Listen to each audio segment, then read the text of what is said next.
In this universe, in this galaxy, in this world, beneath the influencer clouds, over the viral video fields, off the information superhighway, there are voices in the digital wilderness, whispering more opinions. If you listen, you will hear.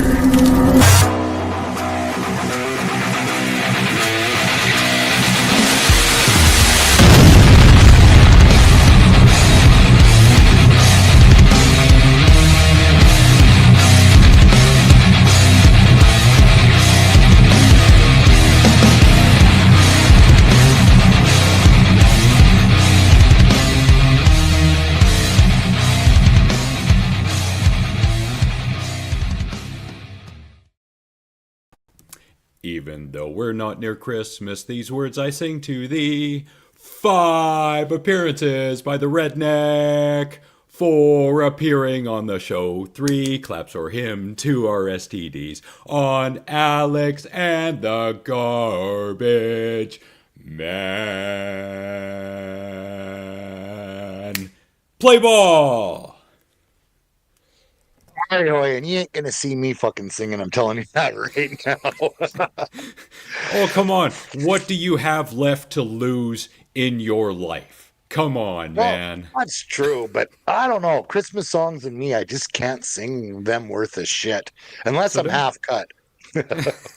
So don't. Ugly Christmas sweaters have become a novelty in the past 5 to 10 years. Why not embrace all the other ugly, cringy things that surround this holiday season? And definitely not on a related note, thank you, Sarah May, for loving us on Facebook. Greatly appreciated. Hope you're doing well.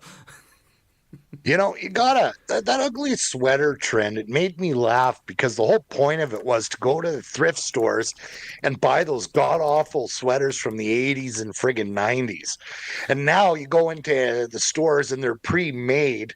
Like, it's stupid. Like, go back to the original ones. Those were the truly ugly sweaters. I wonder if, as consumers, well, we're always being hoodwinked as consumers, but I wonder if the ugly Christmas sweater thing was somehow, you know, switched on us, where it's cool to look like an absolute moron at Christmas time with these ugly sweaters. Yeah, we'll get the kids from the 80s with the nostalgia and shit like that. I mean, if I'm gonna wear one, like I got one shirt that says "Shit happens when it parties naked" from Bad Santa, which is great. I wear that to the Christmas Eve events I usually go to, but I want a shitter is full one. Like I really want a Cousin Eddie one. That's probably one of those things that you're going to find in a San Francisco's an exotic bodega or something you have to create yourself. And speaking of exotic bodegas, hello, Frank. How are you? And yeah, I do got way too much hair, but it's winter, so I'm a pussy and I prefer my head to be warm. Ah, you hear that, Frank? He's a turncoat. He's a traitor. When it's sunny and summertime, he's like, oh yeah, I'm so cool, bro. But when it's winter, oh, I'm so old and cold. Oh. Hey, to be fair, I had friggin' bald head last year too Yeah, at Christmas time. But yeah, so how you been, buddy? life is great. Can't complain about a thing at this point. Ooh, 80s teas. You got to find that. Yeah, I'll have to add that to my list here. Start a GoFundMe so you can get ugly Christmas sweaters from this online store. You know, and I was talking with because there's so many movies out there that could be considered Christmas movies that aren't. Because, but like the thing is Die Hard has become a tradition. We've all done it. A lot of people are going to argue either way, but I mean, like for me personally, I don't think Lethal Weapon is a movie to watch at Christmas. It is a Chris. It takes place, but it doesn't. It's mentioned three times, I think, throughout the entire movie, and taking place in the background. Hmm. And then Gremlins. Gremlins is a Christmas movie, but no one really considers it a Christmas movie. That is true. It's more of a monster gimmick horror kind of movie. Yeah, I mean, I don't know. Like you look at some movies, it's just, and I'm one of the ones too that believes Lethal Weapon 2, or not Lethal Weapon 2, Die Hard 2, Die Harder, is a Christmas movie because that one is definitely takes place in another Christmas. I mean, it's brought up. There's presents. Although you gotta ask yourself, because I was talking to my kid about this the other day, and I said, the ending's great because it's perfect use of yippee ki at the end with the Zippo. But 15 minutes beforehand, McLean's walking around the runway, pretty much crying, holding a burnt kid's doll, and then they're all cheering happy at the end, not caring about probably the 250 people that got cooked alive like a few minutes prior. You gotta love writing. Yeah, especially if it's by Stephen E. D'Souza. I think he was one of the writers on Die Hard too. Definitely a writer on the first one. Well, didn't Shane Black have something to do with that one too? And then didn't he? Because I know he did Lethal Weapon 1, Hmm. but like I think he had something to do with Die Hard, like rewriting it from the novel. Um, well, Roderick Thorpe did the original novel, very different from the book, especially the ending. I think it was D'Souza. I could look this up on the Internet Movie Database. Frank, thank you for liking us on Facebook. Greatly appreciated. And before I get to some fact checking, I'll do some non fact checking by bringing up Frank's channel so everyone knows what is going on the Harsh Truth tomorrow, which is going to be The Running Man, the new one, the spoiler review. Yeah. I'll probably be seeing The Running Man in the next few months. I won't be seeing it in the theater, unfortunately. I did really enjoy Ready Player One. That was Jeremy in the driver's seat for that one. That was great. And they had a guest on, which I have never seen nor heard nor encountered before. So that was awesome too. Thank you very much for that. The Frankenstein spoiler review. This one I'm going to see at some point next year. So always something to look forward to on The Harsh Truth. But with regards to the Die Hard, the first one, going to the writing, there it is, Jeb Stewart and Stephen E. Okay, D'Souza. yeah. So they adapted the novel. And if we go to more like this, which brings us to Die Hard 2, fingers crossed that I was right. That was, yes, so D'Souza was one of the writers. Walter Wagner did the novel, which I think was called 58 Minutes. I think Doug Richardson helped D'Souza write the screenplay. So, yeah. Well, it's still a damn good movie. Yes. Yeah. Hey, Very entertaining movie. Yeah. speaking of movies, did you hear what David Zucker has been going viral in the news for about the new Naked Gun? He didn't like it. He didn't like it, but there's kind of a ironic thing to what he said because he said in an Ask Me Anything around the same time that this article came out that he never watched it and he won't watch it. Okay, so not only did he say that, but he actually said that they copied his style and of the original. And I'm thinking, well, that's the point, you know? And the funny thing is if you watch any movie that he's helmed other than Airplane or Naked Gun, He reuses the same jokes in all his movies, particularly the "you think I'm excited, you should feel my nipples." That has been used in so many of his movies. So, fuck you.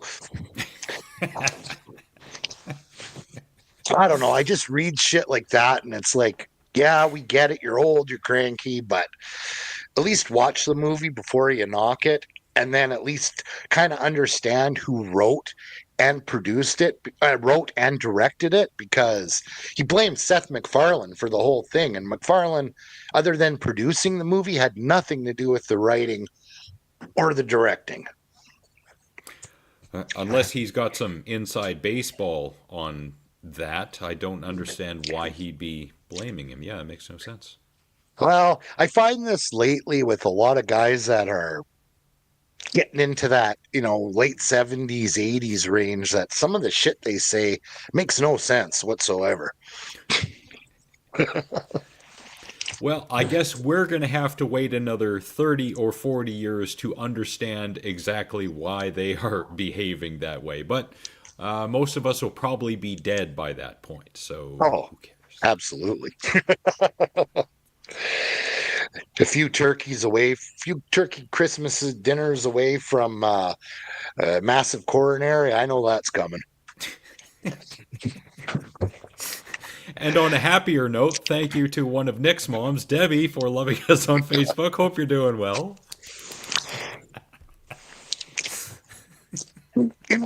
Speaking on movies, the whole.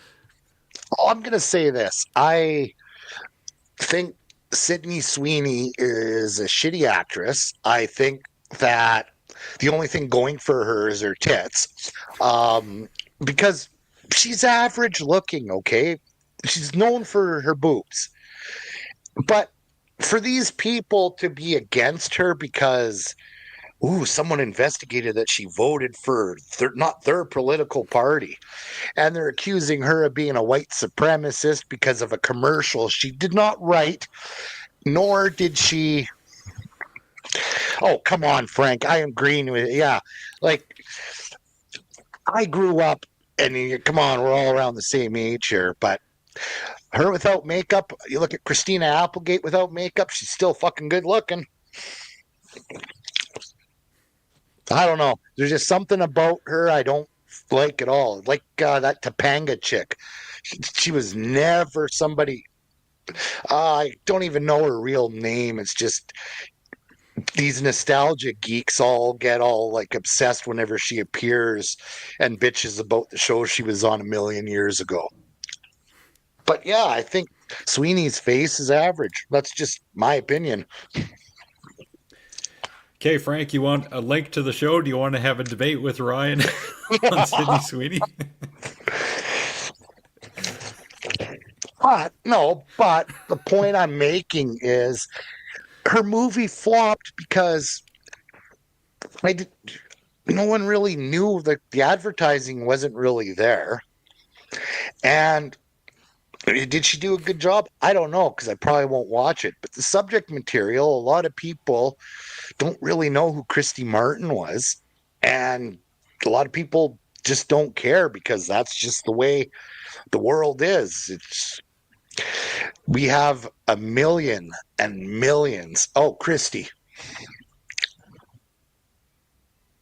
There's millions of sports movies out there, and how many, like, when you're oversaturated, it gets a little bit much at the end of the day. We're oversaturated with absolutely everything. Frank is asking which movie. I think it's the most recent release where she played the boxer. Yeah, Christy, it's called. Okay. But that's just the way I was. And the reason I brought up the Topanga chick was because I grew up looking at the Kelly Bundys, the Nikki Coxes, those types of. I didn't like the geeky, snotty bitch that was in Boy Meets World, and all these guys were drooling over. It's like, no thanks. But Hey man, different strokes. You know what I am saying, bro? Everybody has different strokes. Speaking of strokes, um, Yeah. well, that was supposed to be a segue, and I completely went brain dead because I didn't have the on my other screen. I didn't have the thing up I wanted to bring.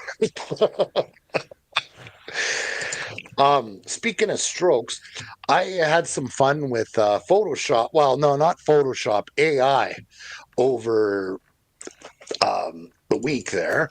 And I got one here. So I have a picture of you and I at, where is it? Oh, Buckingham Palace.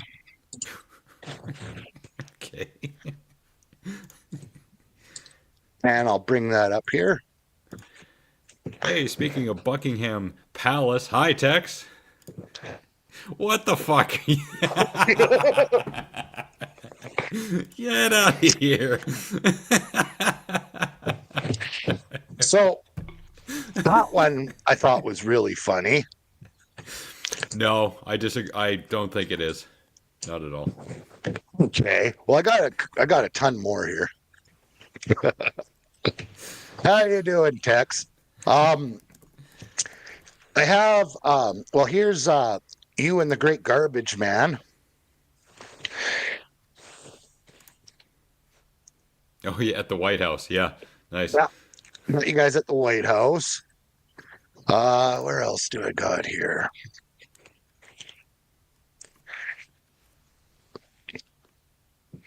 Where in the hell image? Um, here you guys with the Prez. Wow. And this picture was taken August 25th, 2001. I take back everything bad I've ever said or thought about Trump. He is a genius. He is a god. He is a time traveler. I don't even remember meeting this guy. And there he is behind Nick and myself. Bro, you have to believe now, bro.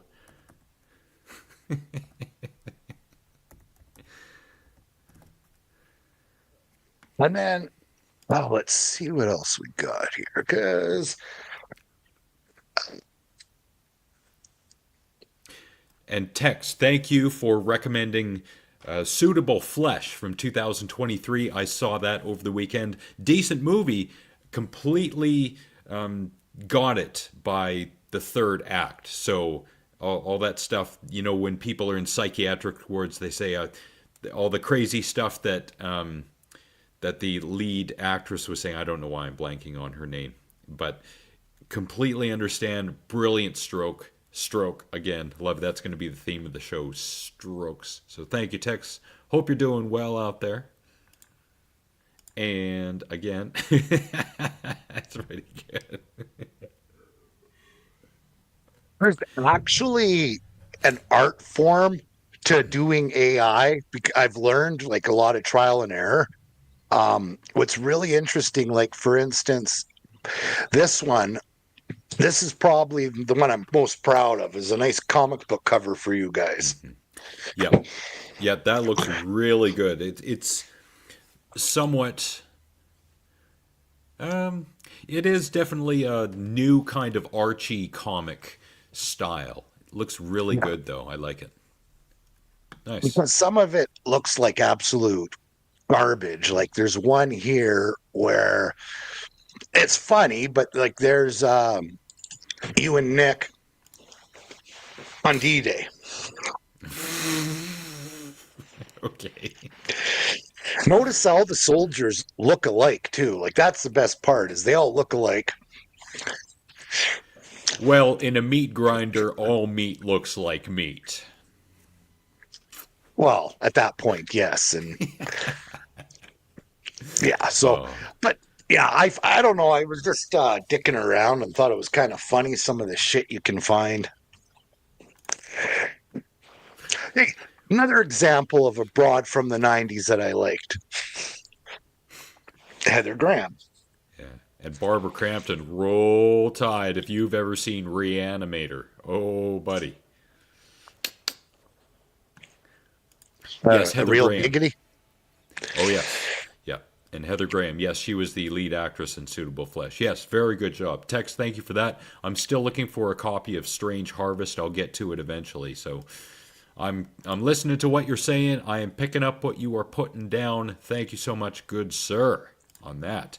And you had sent me a few of the early AI things you were messing around with. Here is one of them. It's pretty basic, but you go on to the next one.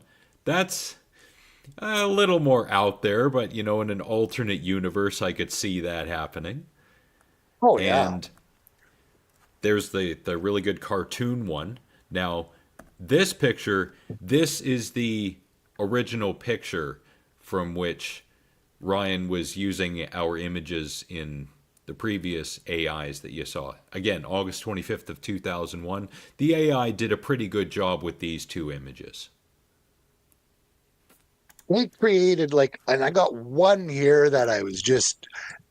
This one I just didn't feel like tweaking it because I got lazy. But this one is flawed, but I thought it looked good.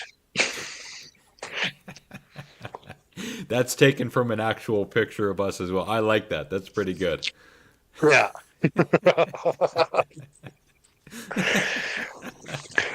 The trick is when something stupid comes up, like you write in, like you subtitle colon and then what you want, which they AI misspelled apocalypse. I don't know how the hell they did that, but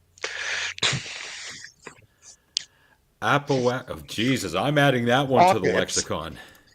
And substyle. I like the substyle part there at the top.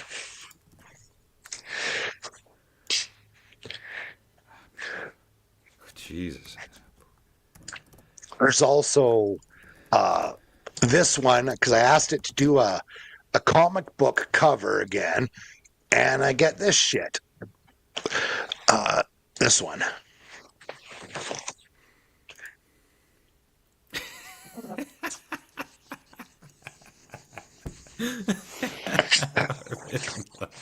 You get that the hell off my show right now. Hey, Craig, doing good. How about you?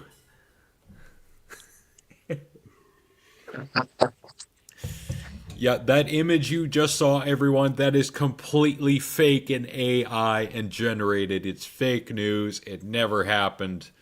Never will. Yes, and wow, Nick likes the stream from afar. And don't tell me he liked because of that image that we just had up. You get out of here with that. Ah. That's great.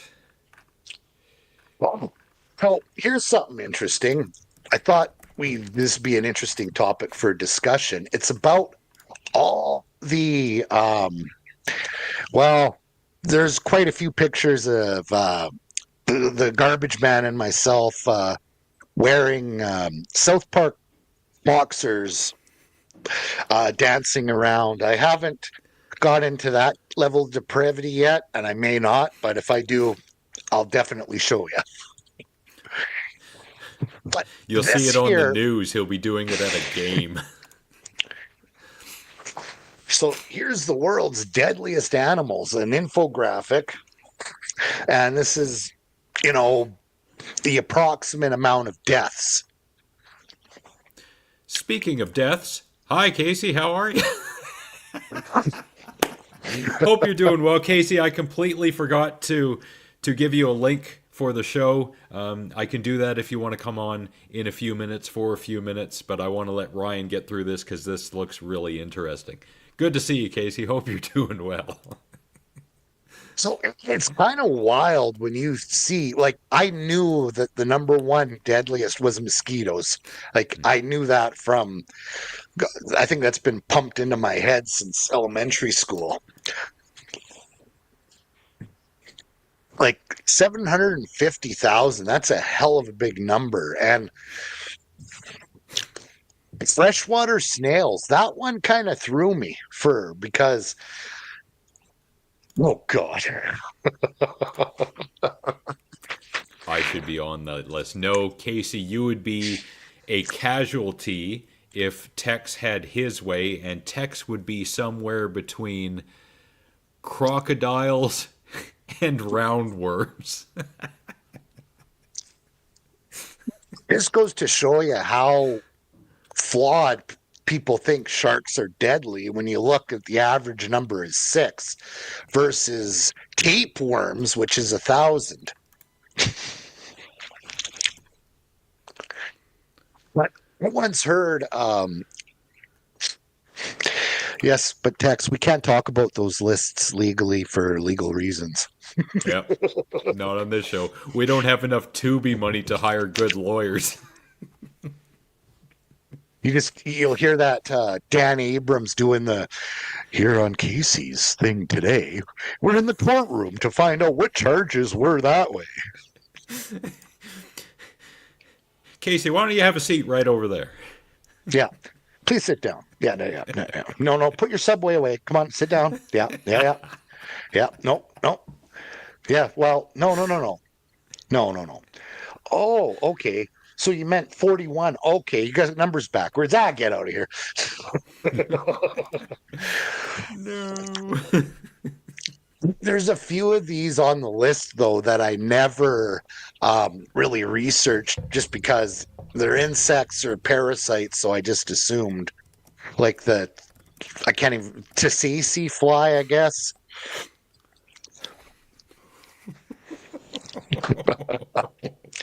Oh, no.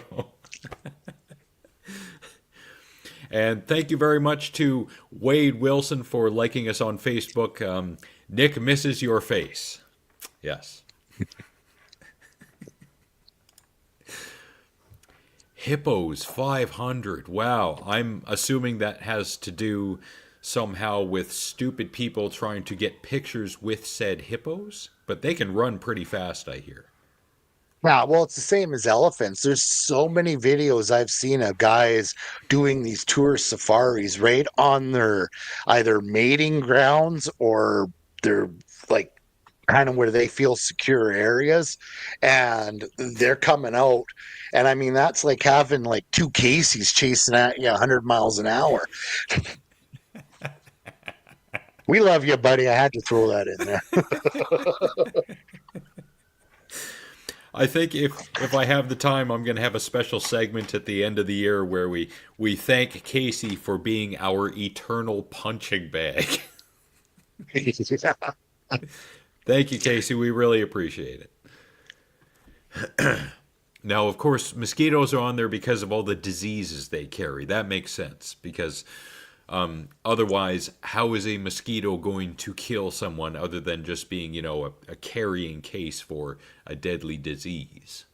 Usually, if I think the majority of the diseases they get is that they spread is malaria. I think that's the one that really knocks the shit out of people. But I know snails. There was a kid in Australia did a dare, like being typical drunken. I think he was 18, and he did it. There is a parasite, and he is now in a wheelchair with half his brain functioning for eating a slug.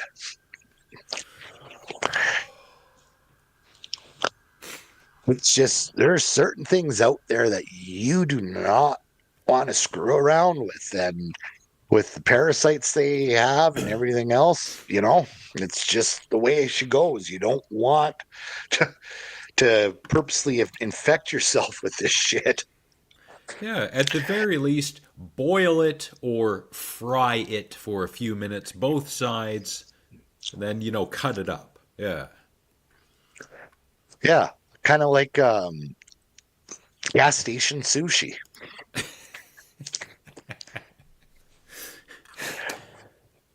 I've never I've had done gas that. station sushi. I've never had even sushi from Save On Foods. It's always been in a Japanese restaurant. What is the difference? Quality, age.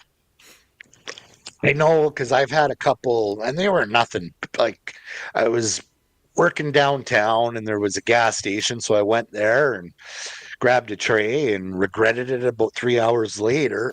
But it didn't taste too bad because that's not real crab. Like it's the imitation crab in there. So, but yeah, I agree with you. It has to be a Japanese restaurant because it's like, well, it'd be like going to Esso and getting a steak. That's just the same type of quality that you're gonna get there. And Casey's ears perked up at quality and age. Yes, 14 and 41. No, Casey, no, shut up. Apparently, you can get a cameo from Chris Hansen now. Oh, I haven't seen how much, but you can get him to send your buddy a friggin' cameo. Have you ever seen the prices of some of those cameos? I have not, but I have heard, and it's kind of absurd. Well, there's two um, schools of thought to it because there's some that are, I think, genuinely appreciative of their fans and only charge 60 to $100, and they do a pretty good job. But then you get these F-list celebrities. Like there's a guy that was on the Howard Stern show who quit the Howard Stern show and now I think sells used cars in Florida, and he's charging $1,000 for a cameo. So, I mean, is someone dumb enough to pay for that? Yeah, but I don't think there's a really high demand either. Yeah, that's the thing. When it's so tough in the entertainment industry, especially if you don't make it. We hear about the success stories, but the amount of failure stories are way too many, and it's unfortunate because then you have to try and get a real job.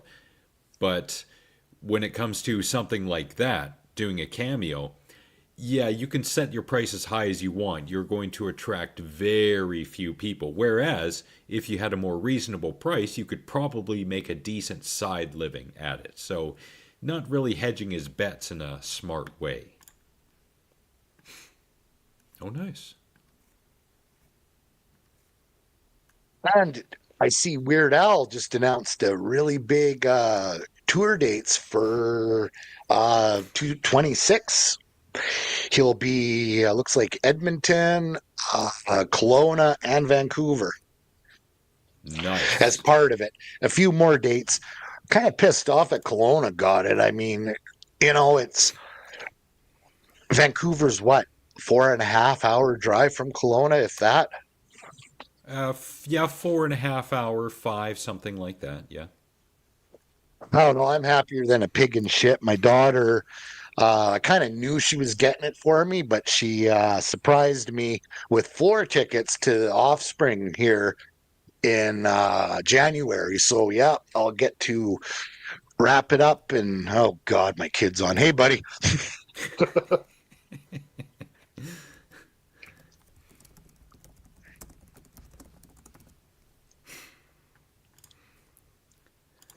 But yeah, no, I'll be really looking forward to seeing Offspring and the concerts in Prince George. Security isn't the greatest. I mean, doesn't matter if you're seeing some country band or seeing Offspring, it's going to get hotboxed in there. It never fails. And where are the concerts usually held? They do them all at the arena, so at the CN Center. I guess it used to be, you'd probably remember it as the multiplex. I can't even remember where that is. Well, it's in the exhibition grounds, but that's where the Cougars play. They can fit, I think, just for a hockey game alone, 6,800. Nice. Yeah. And then, yeah, they put the things over the ice and everything's good that way. So it's a good time to go there. I mean, we Prince George, we get weird concerts because we'll go years with nothing. And then seems every time we get something major, I'm either not around or didn't get tickets. Like we had Kiss one year, which, yeah, but still pretty cool. But we did have Elton John in 2010. That's amazing. Yeah. So, of course, I wasn't there at the time. I think I was in Alberta when he showed up. But just to have Elton John show up, and I mean, I've seen Motley Crue before the singing got worse than it was. Oh yeah. But I've also seen Jerry Seinfeld there, but it wasn't really worth the money unless you were in the first 10 rows because you're in a hockey arena. So you see this little speck of a guy and you end up watching the whole thing on the Jumbotron. Yeah, and I imagine the sound isn't that great either. You get a lot of the echo. No, and I mean, back then they put in a really good sound system for the hockey games. So now it's a really good show to go to now because the music's loud. They got smoke machines all over the place and things like that. So that's fun. But up until like what 3 years ago, the sound friggin' sucked. Hmm. Well, word to the wise, you probably know this already. Make sure you have soft foam ear plugs in because it's the offspring. It's going to be loud. Oh yeah, well, when I went to ACDC in '08, my ears rang for 3 days, Oof. and they had the cannons out too. So just, the rock's bad enough, but when you got like for those about to rock, they're doing the 21 gun salute, and it's kaboom, Yeah. and you can feel the compression. But hell of a good show. Yeah. Yeah, I haven't been to a live concert in 16 or 17 years. I saw pretty much every band I wanted to see, so I'm not chomping at the bit at this point, including Weird Al. I saw Weird Al at least once. That was a good show. Well, actually, come to think of it, the last concert I went to was Offspring in 2017. Yeah, last concert I went to here was Offspring, and then a few little performances here and there, indie bands, whatnot, at little venues. But for the big ones, it's a pain in the ass because at least when you go to the hockey games here, um, they let you out to have a smoke in between during the intermission. Concerts they don't because it's a problem. But I mean, you bring a vape with you, they're not going to bust you. You could bring vaped weed with you, they're not going to bust you.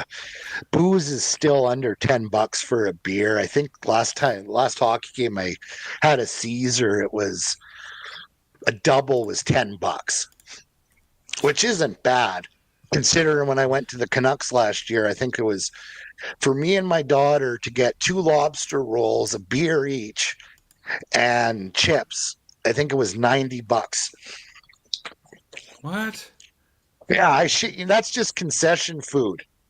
Like when I go to Vancouver, I don't like to drink because it's you might as well pregame. Like you have to pregame if you're going there to get drunk. Yeah, and there are where they have the hockey games around here. There are enough places where it's almost required to pregame rather than trying to get anything in the place. Yeah, like it's good to sit there, have a beer, have a drink, but to overdo it, I think it's unless you're friggin' willing to spend about 400 or 500 bucks, it's not worth it. No, no, not at all. Ugh. Taylor Swift, Swifties. I really have no opinion on them. I have not seen what kind of crazy stuff they do, what they're about. I don't listen to much of Taylor's music. It's just people following an artist they love. I don't know. I think they're this generation's deadheads. You know, the ones that go to every fucking concert. And the thing is all the power to them. Go there, have fun, do what you want. It's like this K-pop phenomenon right now, with everybody loving that. They go to it, they go nuts with it, and it's good because it's like watching live hockey. I'll sit here and I'll follow our local junior team and I'll watch them on away games on the TV. But when you're there and the whole crowd's with you and everyone's like, it's the coolest feeling when you and about 3,000 other people are making the exact same noises when the exact same time. Like it just adds to the being there. It's cool. And then you're out there smoking and Yep. There's something to be said about the live experience, especially when it comes to concerts. They they're young. They're gonna go. They're gonna have fun. So, like Ryan said, all the power to them. There's something in the way of the group dynamic and group energy and group psychology and mob mentality, especially. That's going to figure into the movie recommendation for this week. How that shapes your, especially your memories afterward of the experience you had. How that can not exactly change your life, but it gives you that outlet at the time that some people need. Mob mentality. Yes. There you go. think when these so-called Swifties and other people start bringing politics into it is when it becomes obnoxious. Yeah. Just be there for the music, be there for the event. It's like we don't like when I go to a hockey game and we're playing the American, I think there's like 4 or 5 American teams that we play. Most of the crowd will sing along to the Star Spangled Banner the same way. And I will say, though, like it's going to be louder when O Canada's there. But the difference is it's the respect is given. So the hats are off. We're standing still doing that. And just be there to watch, support your team or whatever you're supporting, and just enjoy yourself. Yeah. Yeah. There's something in the way of friendly rivalry, which is great.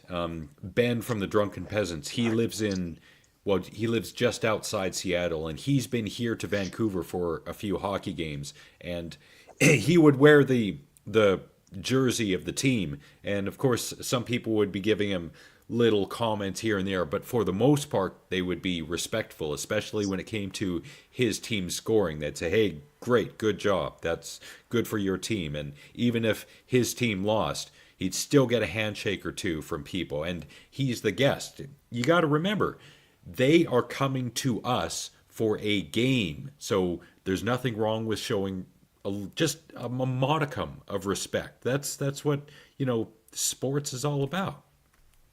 Now, on the other hand, if you go there to be a complete ass clown and you start acting like an idiot in somebody else's turf, you're going to have what's coming to you. I'm sorry. Yeah, I agree. Yeah. Oh, so this is nothing really important, but I thought I'd show it anyways. This, although it's incredibly stupid, I think it's quite hilarious. Um, this is a good fire alarm if you're because those are some really loud firecrackers, the whistling ones at the top. So before your house burned down, you're going to hear it whistling. Okay. And it's, Interesting. it's it's actually funny. We were having a problem here with a lot, and I know you and Nick have brought it up a few times, where there has been truck accidents with people that are new to Canada, new to the States, that are getting into these accidents. We had one where a well-known, I'm not going to say anything, but a well-known shipping company that you would just know it to see it, hit the ditch just outside of Purden Lake last week when the weather got a little bit. We didn't even get much snow, but so the idiot hit the ditch, called his buddy up, and took off from the scene of the accident. We haven't heard much else after that.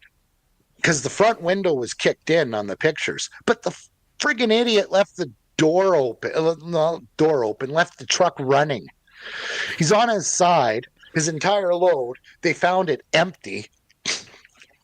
Yeah, obviously did not have a legal license, but yeah, that's just what we have here. And I'm seeing dash cam videos just about daily in BC where people are overtaking vehicles on hairpin corners, and these are trucks. These aren't little vehicles. These are people driving, a few 100,000 pounds. Uh, it's like the thing is, you teach your kids to drive, and it's teach them to be a good driver. But you also got to teach them to be offensive and defensive at the same time. Yeah, you have to teach them that even though you may be a good driver, you still have to try to anticipate the stupidity exhibited by other drivers on the road. You've almost got to think to yourself, okay, there's a vehicle coming at me in the other lane. Are they going to swerve at me for no good reason whatsoever? Or are they just going to kind of drift in because they're looking at their phone? These are things we have to think about in this day and age. When you're traveling into Vancouver, like when you're on Highway 1 and you're coming in, not the Coke but the Canyon, you don't have to worry as bad as you do, let's say, from going from the national park into Edmonton, because the freeway is pretty much like exits that you need to get in and out. There's no side roads, where in Alberta I'm always on like top of it looking ahead, because it never fails when that road going across to Farmer Jim's across the friggin' highway, and they're playing chicken with you. Like, you got to be prepared for that, because I've seen so many accidents spending so much time there where these idiots are T-boning people because they thought they could beat them.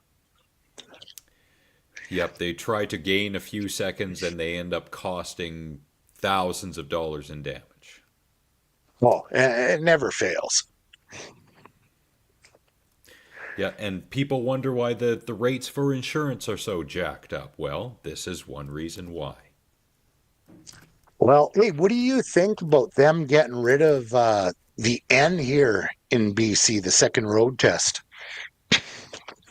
I had not heard about this until right now. I was right now years old when I heard about this. Okay, well, they kind of proposed it last year, and then I guess it passed all the steps it needed to. So starting January of this year, coming up, if there is no more second test. So you're automatically, if you're over 25, it's a 12-month probationary period. If you have a clean record, you automatically get your class 5. 2 years for under 25, clean record, automatic class 5.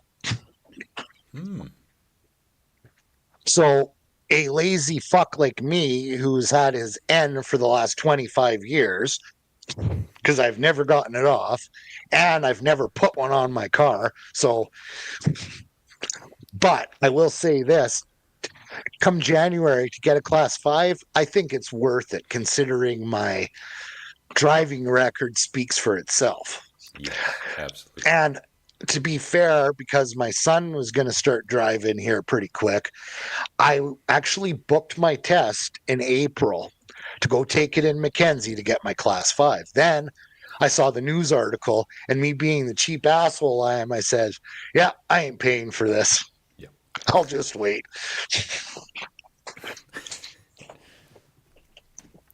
And thank you very much to Stephanie for liking us on Facebook. Hope you're doing well. Jesus, driving test. I remember I took the written test once. No, maybe it was twice. And the practical, I'm pretty sure I took twice. Yeah, I missed it by that much when it came to the practical. I think I did something wrong. But you know who else did something wrong just by being here and saying hi? Hi, Cousin Lisa. I How many times? How many times did you take your driving test back in the day? I did my practical. I did it once, and then with the written, I did it twice.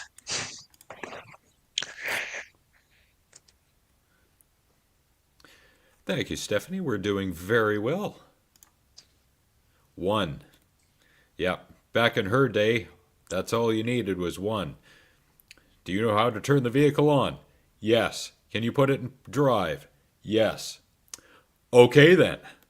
Here's your driver's license. And I always flash back to that episode of Married with Children. I just arrived in country. Can I take tests now? Sure.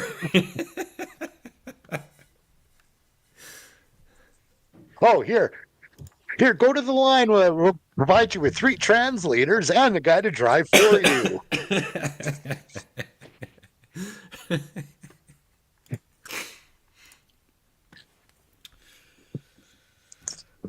But I mean, it's such a money grab because if you do it properly, you end up spending almost $300 for all the fees, all the license upgrades at the end of the day. Because I think it's 75 to get your license, plus it's 30 for the driving test. So it's 30 every time, no matter if you pass or fail. Oh, well. But I mean, I also did mine in Mackenzie, and Mackenzie's like the only way you really fail in Mackenzie is if you speed in a school zone, or you're just a complete fuck up.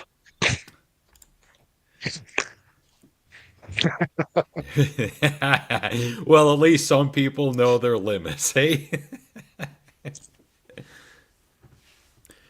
Ah, well, wherever you are in the world, Stephanie, I'm sure everything is close to you. So why spend the money on gas and insurance and maintenance on a vehicle, and either a new or a used vehicle, if everything is, in relative distance? And still a walker, I think we're all safer for it. I have a good news story that somewhat relates to being a walker. Not The Walking Dead, but, being upright and being mobile and walking.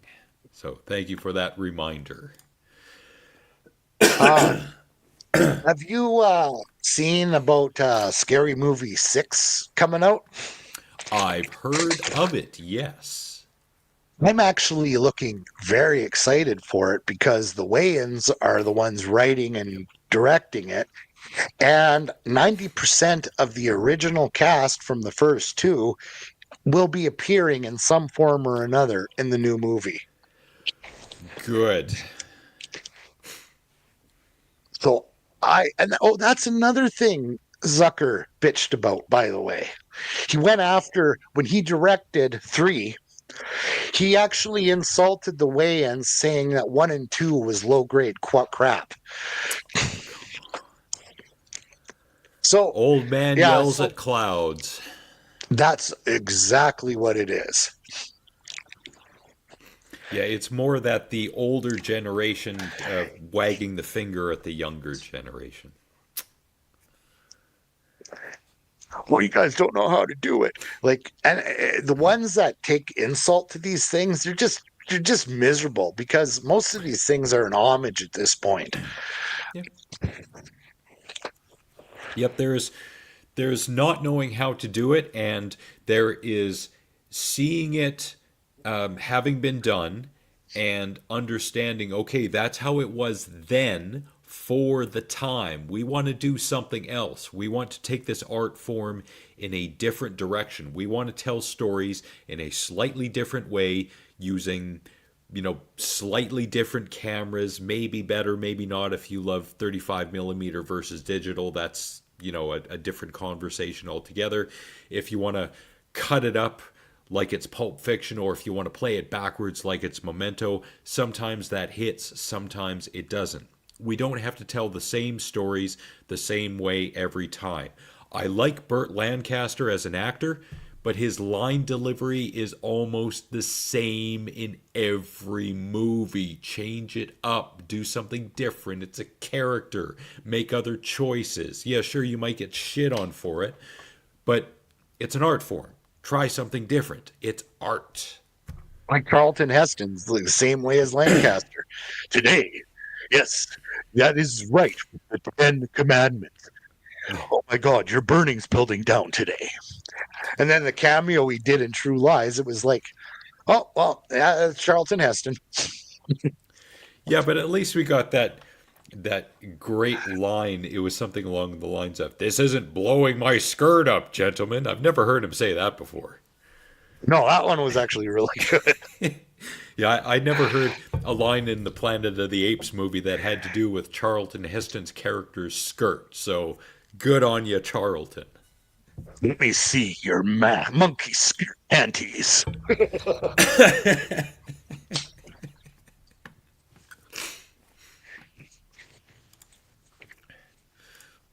Going back to driving for a moment, I wonder how this person got their license. Not this guy.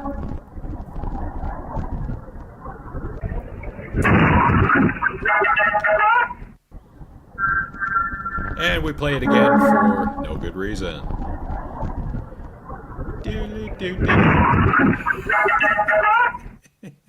So close. Well, I think I got a video of the driver of that situation. And I will show that in instant replay. 请减速，当前速度121，限速120。您已超速，请减速，当前速度121，限速 And here it 120。comes.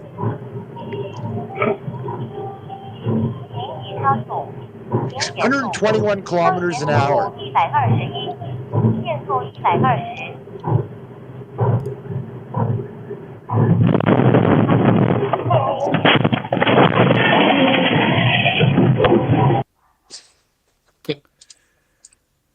Gee, how did that happen, I wonder? Well, your guess is as good as mine. I know what 120 kilometers an hour feels like, but I can't bring myself to look away from the world that's whizzing by in front of me and take my hands off the steering wheel because of a phone. No way. Yeah, I've never understood how someone can sit there and do that going that fast, let alone like I see it all the time. I was there was one video I tried to get, but I couldn't get the actual link of it. But there was one I saw where you can actually see in your rear view mirror the guy getting closer and closer, and you can see his head down for most of the time. And it's always funny because it's always the same expression. They look up, their eyes go wide, and then bam, they rear end the person. Yep. The greatest clip of this was one that Nick brought in a good 20 something episodes ago of this young woman who was driving and listening to Britney Spears and singing along. And Nick paused it at the exact moment that the car started going out of control because she's like, There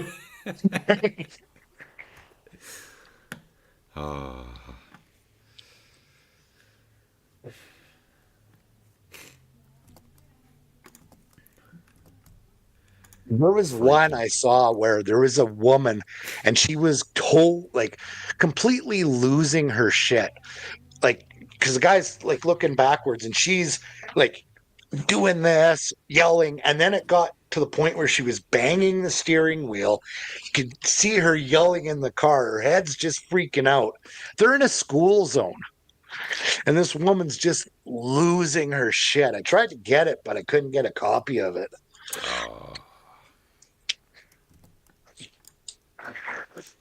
here's one that I got not too long ago, but I don't remember anything about it.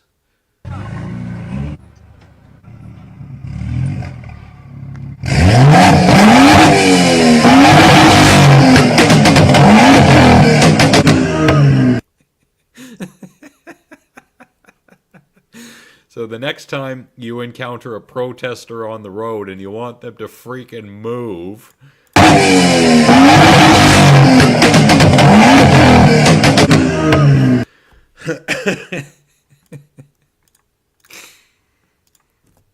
Well, that's one way to do it.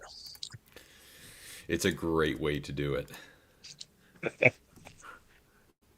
It's like the guys that smoke out with their diesels, these idiots that are protesting. And why did you do that for? Well, why are you in the goddamn way? It's not this guy's problem that you're protesting about. The guy's just trying to go to work. Yep. Yeah. Well, let's lighten the mood momentarily. Casey, I don't know if you're still here, but I'm still taking your AI Mr. Rogers under advisement. Nick sent me this. This is Mr. Rogers and Macho Man Randy Savage. Yeah, neighbor. It's a beautiful day in the neighborhood, dig it? Let me slip into something a little more comfortable for walking and talking. Sneakers laced hard open. Thanks for stopping by my place. Look, brother, I don't like that sweater. It makes me really mad, yeah. That thing's got no color, no tassels. Where are the tassels? No. A neighborhood like this deserves some flash and fringe, not that beige bedtime. The faucet is leaking again. Do you know a plumber? I know a cop, a prisoner, a repo man, a mountie, a zombie, a giant, a Hulk. No plumber. I do know. Who is this train supposed to be for, huh? Who is small enough to ride this train? I don't see anybody on that train, Rogers. Oh, my. And that video is brought to you by Pablo Escobar.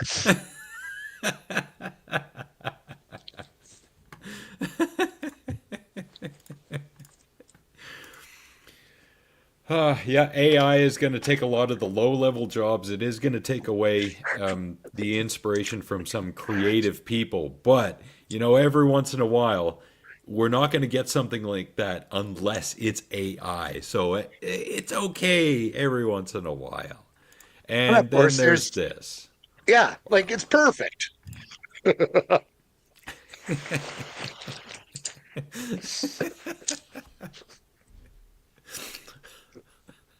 Thank you for sticking around, Stephanie. Really appreciate it. I think this is the longest you've been on the show with or without the garbage man around. I don't know what that says about him. And he's gonna pipe and he's going, what the fuck? No, I actually have, when you are ready to do them, I have two stupid peoples here. Well, actually three, because the one I showed you earlier. So yeah, I got three stupid people. And then I got, actually got more than that, but I got a couple fuck around and find outs too. It's great. Oh, good. I was going to ask you about that. I'm glad I don't have to now. And I have, even though it's not my segment, one fuck around and find out that was sent from our good friend Tex. And even though I think this is one we've played on the show before, I'm going to play it again because Tex just came out of nowhere and he's like, here's a fuck around and find out. I'm like, yeah, attaboy. I usually skip over to YouTube. Yeah, again, Facebook and its laggy streaming when it comes to live streaming. YouTube's the better choice. Now, what I did back in the day a few times when Nick and Brody were doing their show, I would play the stream on YouTube.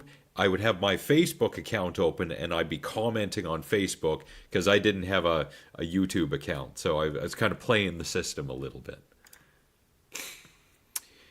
The approximate weight.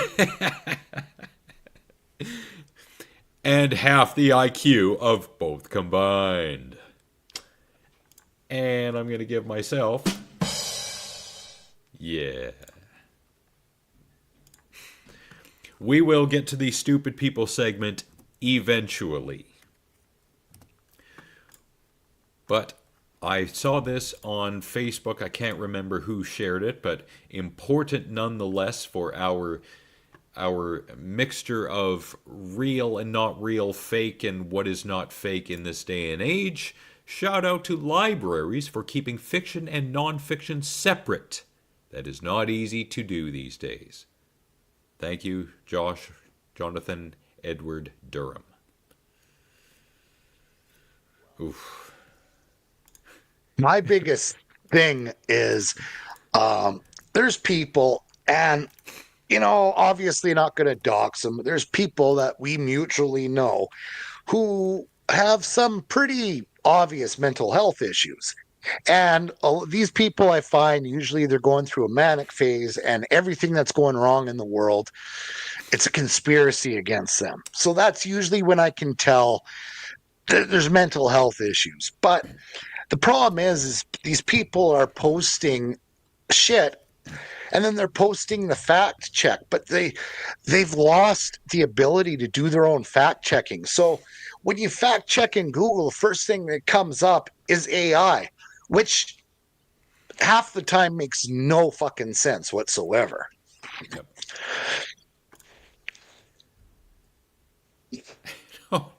No, I am not nodding right now. I am shaking my head from side to side because no, you are not going to do that, Casey. Jesus.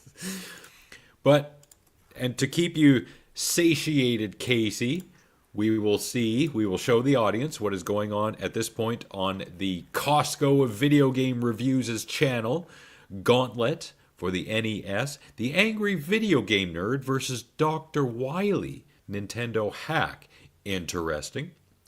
Super Mario Bros. 3. Ooh, this looks good. Homebrew. Nice. I'm going to watch that at some point this week. Over to the live section. Of course, he's still doing Fortnite and The Legend of Zelda. A much shorter episode of Saturday is Raw. Casey, tell us who you had co-hosting with you. You did say that having regular co-hosts is a more difficult thing to do in this day and age, so please let us know. And thank you for continuing to do what you do. Greatly appreciate it. MK3 Kratos. Nice. Yesterday was the 30th anniversary, 30 years ago, that GoldenEye was released in theaters. Wow. Yeah, I know. My knees started hurting when I read that. Yeah, unfortunately, I could not see that one in the theater at the time. I can't remember why, but I'm still kicking myself to this day for not being able to.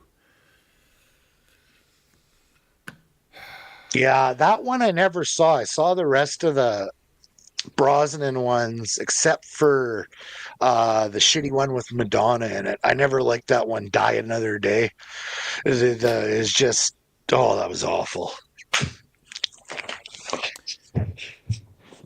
No, was that Madonna? That Die Another Day. That was Well, it was Halle Berry was the main Bond girl, but Madonna was in it for here and there.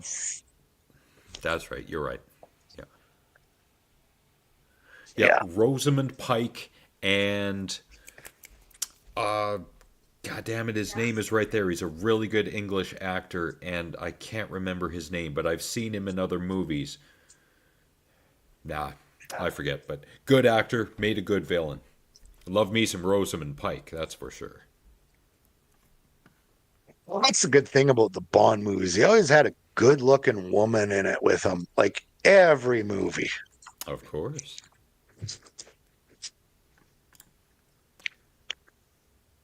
Where Bond is Rick. Awesome. Yes, please do that gameplay. Never gonna give you up. Never gonna let you down.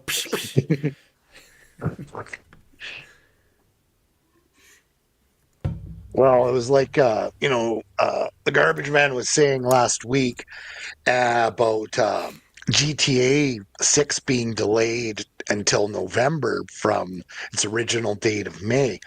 And all these people are freaking out about it. But then I did more reading up on it. They did the same thing with Red Dead Redemption 2. Had a May release date, and then they bumped it up to November. And I'm sure they've So, got their reasons. well, I'd rather have a good game that's pretty much free of bugs than something released too early and doesn't work. Absolutely.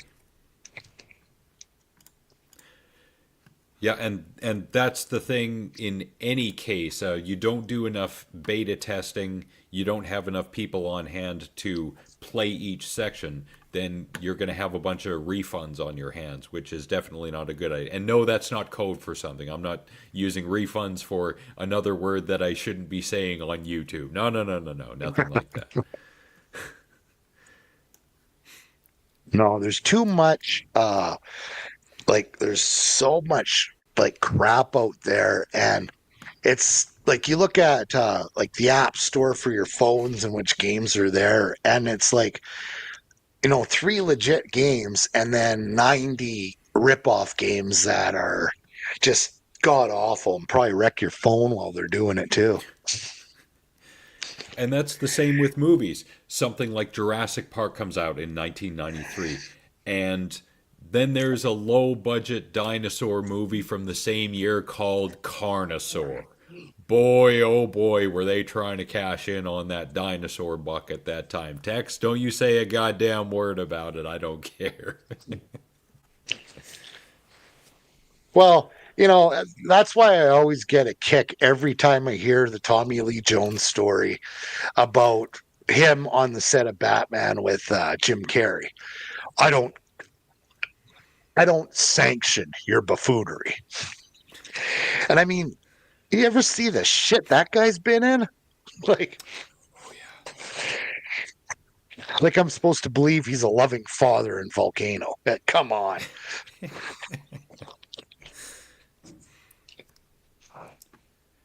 Yeah, Volcano, Dante's Peak, I think were released the same year.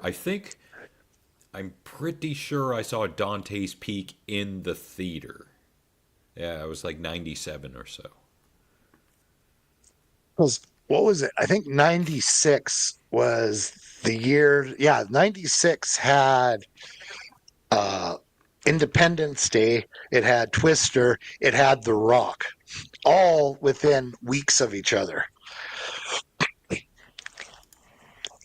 Hey, it's been all. What's up, buddy? Ah, Bernard, long time no see. Although I'm not really the regular host here, in case you haven't realized, have hair and I'm wearing a Penguins hat, so that should be the first giveaway that I'm definitely not the garbage man.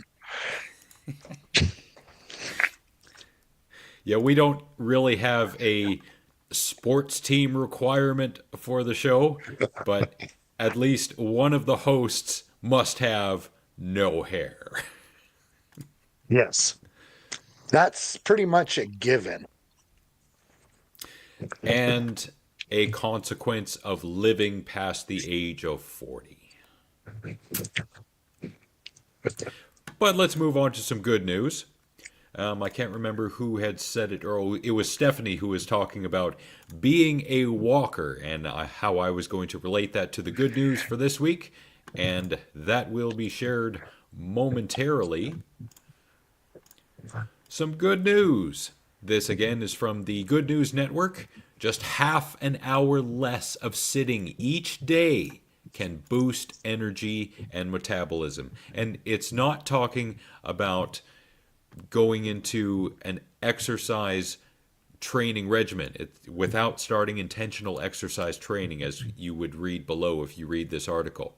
All you got to do, get up, walk around, challenge your body vertically against gravity for just a half hour more per day, because sitting, being a couch potato, eating way too many calories, which is too easy to do nowadays, and smoking and consuming alcohol in excess, that's going to lead to the increased risk of diabetes and heart issues. Heart issues is huge in this day and age. Such lifestyle habits affect the body's ability to switch between fats and carbohydrates as a source of energy.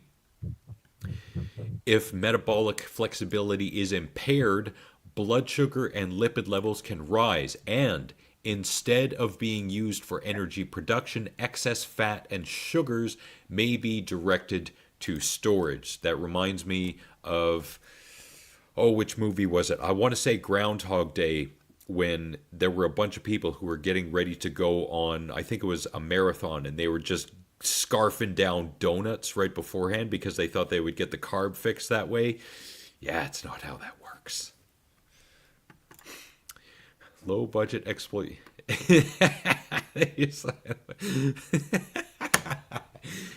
Yeah, I've seen some hits and misses from Troma. I admire their determination. They have heart. They have oomph. They have gumph. They try every once in a while, but it's hit and miss with Troma. Setting in physical activity were monitored using accelerometers for 6 months. That's an interesting little thing I had no idea existed. Physically inactive people can benefit from even a small increase in physical activity. Again, you don't have to get on a gigantic gym regiment and start going to the gym for 2 hours a day, 6 days a week. The Rock said that in Central Intelligence when he was explaining to Kevin Hart's character how he went from being so out of shape in high school to being so in shape 20-something years later. I went to the gym 2 hours every day for 6 days a week. Hey, you're going to burn yourself out at that point. You got to do it a bit smarter than that. And speaking of being smart, Frank, thank you so much for being here. We really appreciate it. I look forward to listening to the review for the new Running Man in about 3 months' time. Thank you, Frank. And have a great night, buddy. Thanks for coming by. Greatly appreciated. So yes, the takeaway, just half hour less of sitting each day. Get up, do something. Believe it or not, back in our day, there was this thing. It's called a hacky sack. I still have one. I use it 5 minutes every day.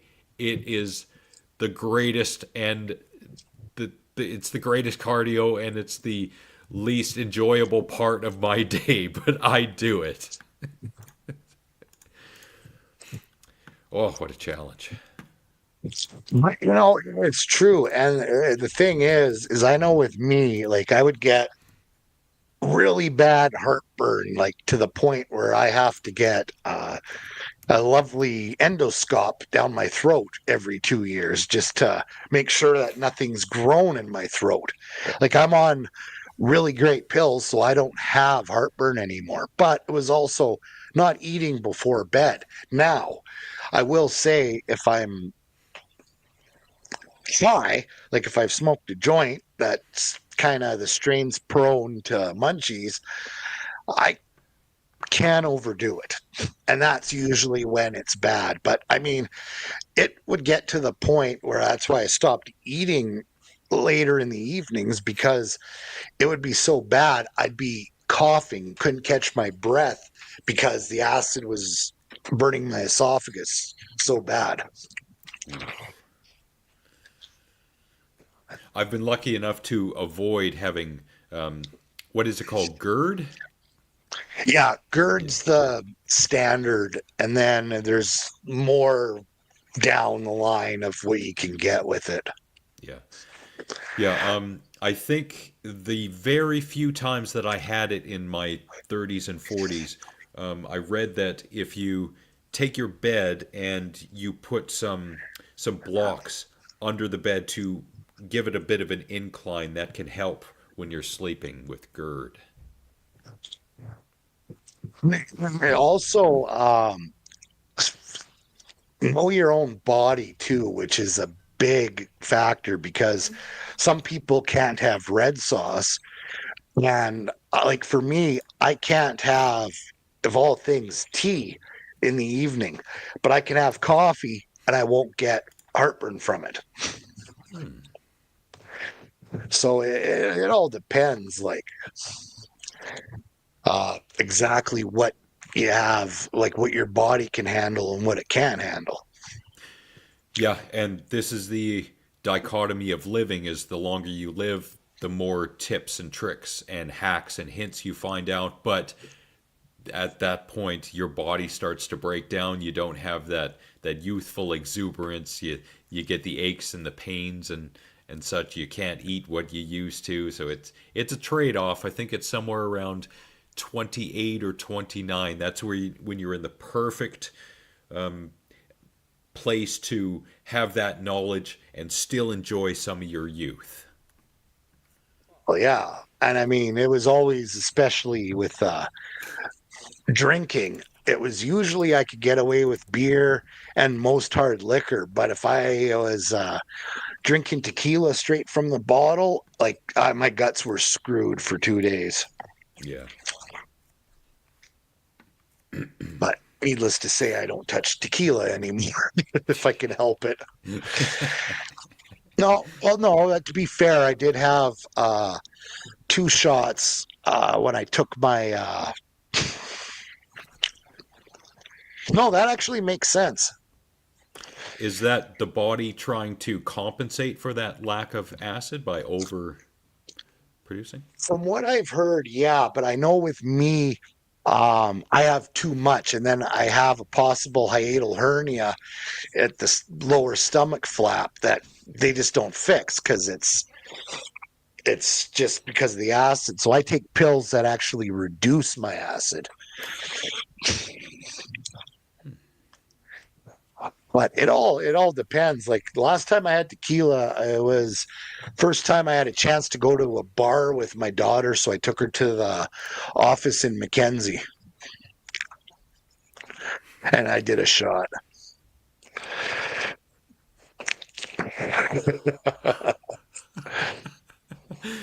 There's a lot of paperwork that's going to have to be signed before that happens. I mean, a lot. Yeah, And you're, but is you're only getting half the Tubi money that you think you are. yeah, but it's text. Is he going to use a surgeon or is he going to use a guy dressed up as Art the Clown? It's hard to say. With Tex, he's got to kill two birds with one stone because it's Tex. He has to kill something. So it's going to be a surgeon that Tex told has to dress like Art the Clown. And if he doesn't, he'll kill him. Well, that would make sense then. Yeah, I didn't have whiskey too much in my younger days, luckily. I'm still my weakness is Crown and Coke, but that's something I like to sit down and just enjoy, Basically fill a glass like that with ice, pour majority whiskey, top it off with pop, let the ice melt a bit, perfect tasting drink. Oh, nice. Yeah, if it's done right, it usually tastes like honey. Okay. But you have to use Coke because if you use Pepsi, it tastes like mold. Wow, No, sorry, Pepsi. No, it's so weird because you can drink Pepsi with really shit whiskey like Alberta Premium or Royal Reserve. Tastes fine, but you start getting like the Crown, it tastes like garbage. I would like to publicly apologize to the Pepsi Corporation because we won't be getting a sponsorship from you. I have no control over what my co-host says. But Coke, we're here for you.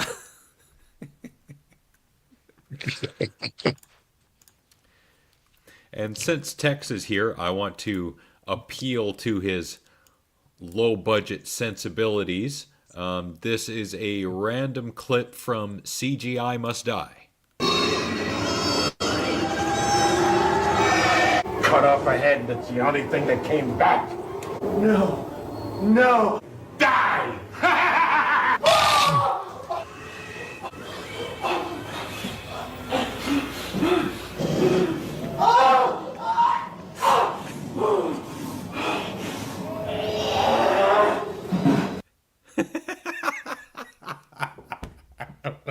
That looked like my Halloween costume. Yes. And it looked like he was really enjoying that little head.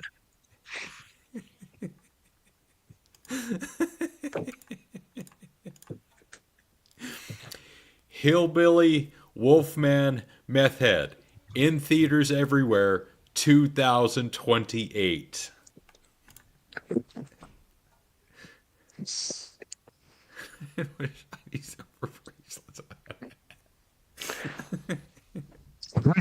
the best part about me drinking tequila is I get home at the end of the night. I don't have to remember how or why. I just remember waking up at home.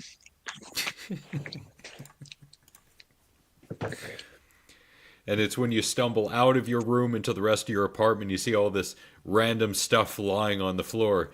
You don't want to know how you got home. The question, No. did he finish? No.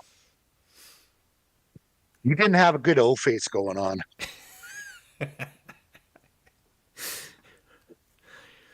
You know, I'm not going to say I know for sure, but I'm pretty sure some people's O faces don't look like O faces.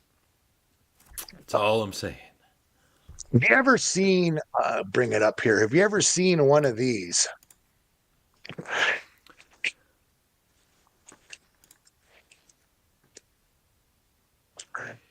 You know, I've seen something like this.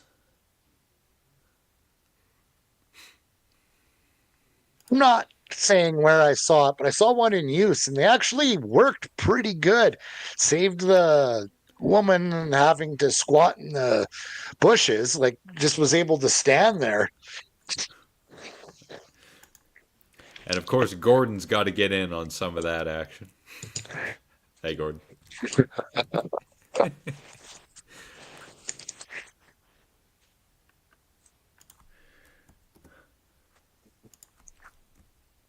Yeah, I'm still looking for a really good, and I showed this on a previous show. There was, I can't remember the name of it. There was something that you could buy and wear when you were at a concert and you were standing for long periods of time. You couldn't go to the bathroom or you just didn't want to take the time to get there. Something like that.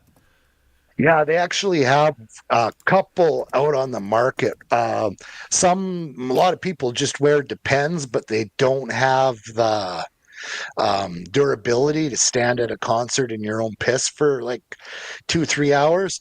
But they make one, it's black leather, and then it has like inserts in it. I've seen pictures of. Um,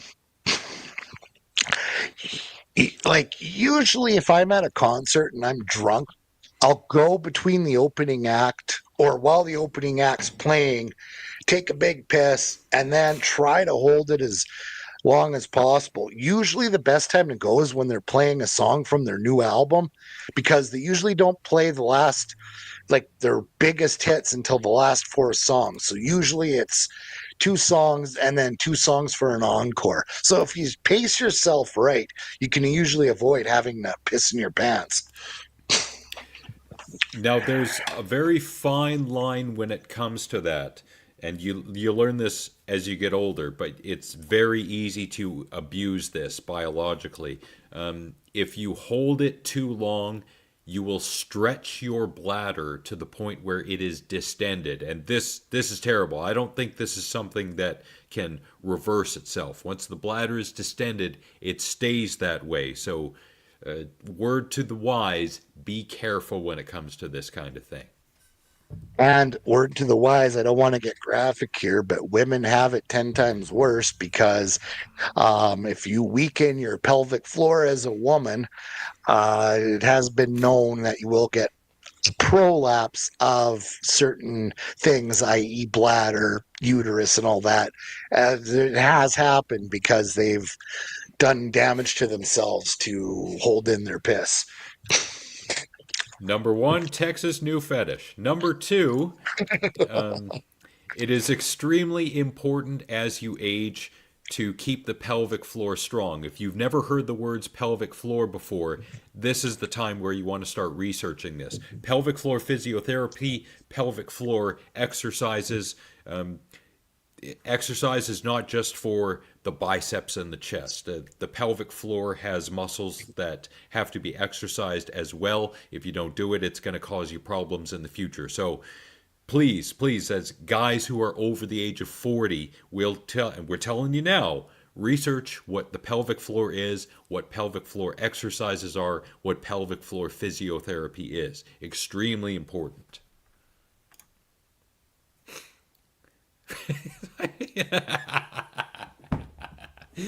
I think that's there's a Canadian female metal band, or at least there was, called Kitty. This might be the next one. Prolapsed uterus.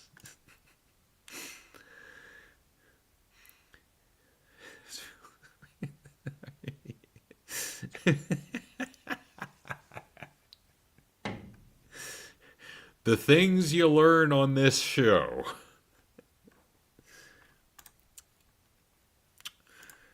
Good to know. Yes, and this has been... You know what? I'm going to play this one because... No, I'm going to play them both. This has been your knowledge segment.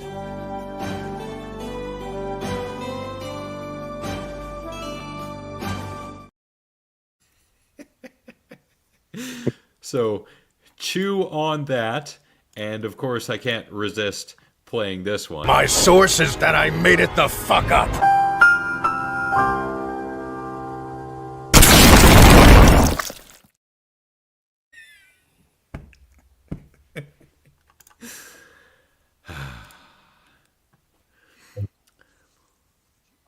Speaking of,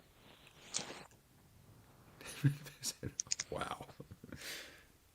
I read an article the other day, and it was they were talking about the old A.A.T.R.N program. See, we were lucky; we were never had to go through that bullshit because I think it got its popularity after we graduated. I think the worst of it started 98 or 99. But it turns out that it was a pyramid multi-level marketing scheme for the cops involved. So they would get points and bonuses for every cop they'd recruit into the program. So, yeah. And I mean, how many kids, the ones that were raised by parents that were straight laced, never drank, didn't know what marijuana was, these kids got educated exactly what to look for and what these things were due to them. It's like that episode of South Park where they were cat piss was getting them high, and the minute they started explaining to the kids, it shows Kenny running out and getting his cat to piss in his face so he could get high.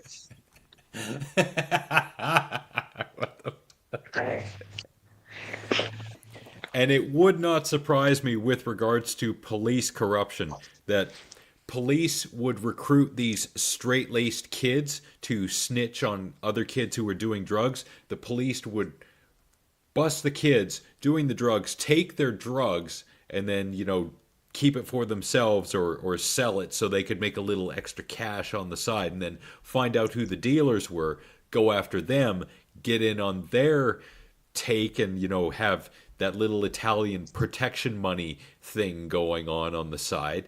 It just irks me that this shit going on behind the scenes that we don't know about till years later. Like, I'm not doxing anybody because this took place almost 40, 50 years ago, but yes, cheesing. That's what they called smelling the cat piss because it's fun to do. But no, my mom went to college with somebody. So we're talking 78, 79, whose boyfriend was an RCMP officer. Now, just to be clear, a lot has changed since then. But he told my mom once that I guess they always had a really good Christmas party because everything they seized, they would have a great time with the booze and the dope and the... So, yeah. And I mean, we both know a couple of real winners we had when we were teenagers in Mackenzie that were doing shit on the side. Yeah. Yeah. This reminds me of running from the cops in the woods. Those were good days. I only did it a couple times. You weren't living there, but I remember. who the hell was it? It was, yeah, Nick wasn't there, but it was me, Nick's sister, and there was a couple others. We were hanging out, and one of the people we were with decided to light a campfire in Morphy School Field. Yeah, you know how quick I went for a walk, came back, my whiskey was gone, nobody was left because the cops showed up within 5 minutes. Uh-huh. Like, God, we had some real stupid people around us back in the day. Yep, they had something that would now commonly be referred to as But when I had my brain worms, we had some fun with my brain worms.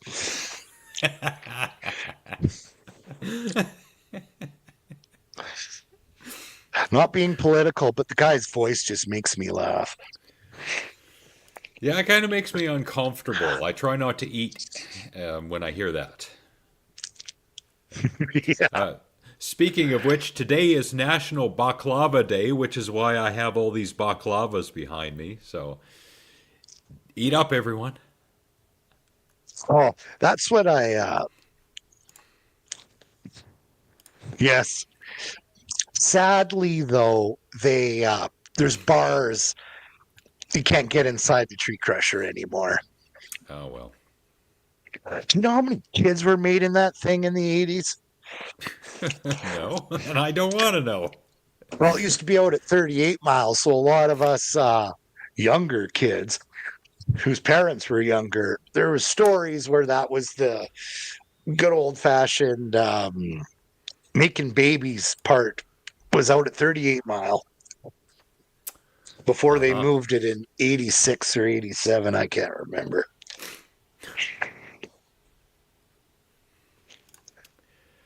And completely related,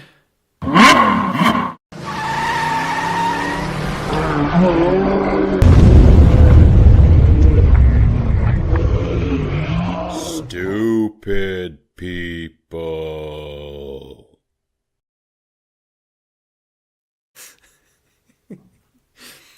So lay it on us. You had a few stupid people clips. This one, this first one here is just, I thought this was something that basically everybody knew, but apparently not. Oh shit. Oh, Maya!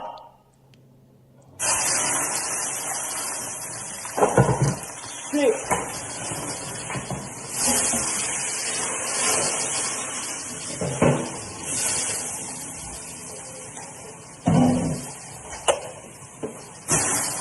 Maya! Fucking fire! That you don't put water on it. Oh my god.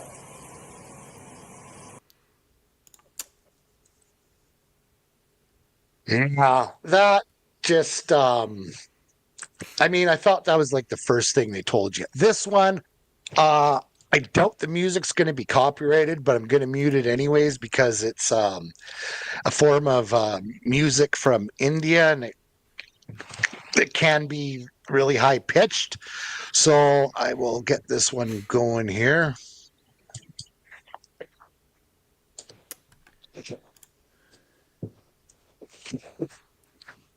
So play by play, they're going to light a firework, which is in a bag of gasoline. Look, safe bags. But this is the part that just kind of blew my mind. But that dude is like completely calm for just being covered in gas.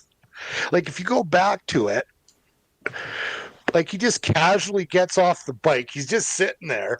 Oh me, oh my! I got gasoline on me. Again. And then I got one more. I got a few stupid people drivers, but we can all do that in a compilation here, say. Oh, and this one's for all you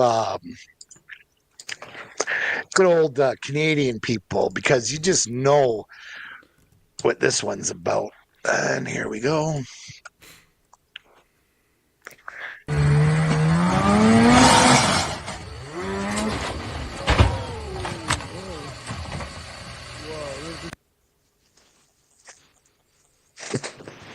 Wow.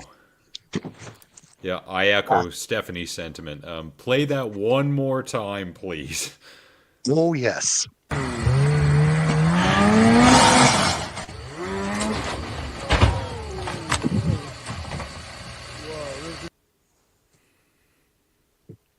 There's a Well, skill to doing that, I think. there is a really big skill to doing that, but if you look at like why the hell that to me that looks like a like a quad ramp, because there's a spot for the two wheels. There's absolutely nothing there for the track. So he goes up and it's catching on, and then the idiot hits the friggin' gas. And I mean, snowmobiles are dangerous as hell. I know at least 3 people that were killed from snowmobiles. So, but to use the wrong ramp and then not knowing what you're doing, I still am not that good at it, but there is a skill to it. And if you don't know what you're doing, you're going to have a bad time. Yes. Oh, well, and I think I got, this is why, and this is a prime example here of why you do not hire the cheapest guy when doing yard work.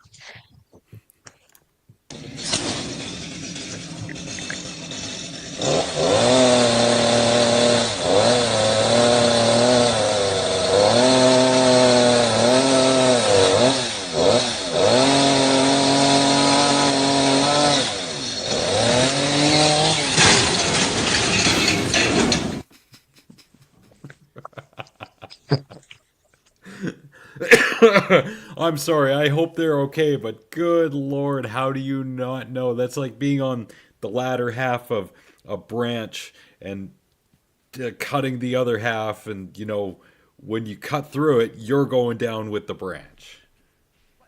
Like, if you look right at the point here, he doesn't even realize that it's way down.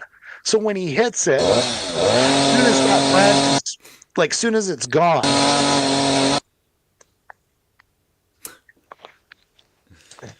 Yeah, I got it. Yeah. Yeah, just the absolute perfection of stupid people. The definition. So there you go, Tex. When you're on the job site tomorrow, just remember your physics.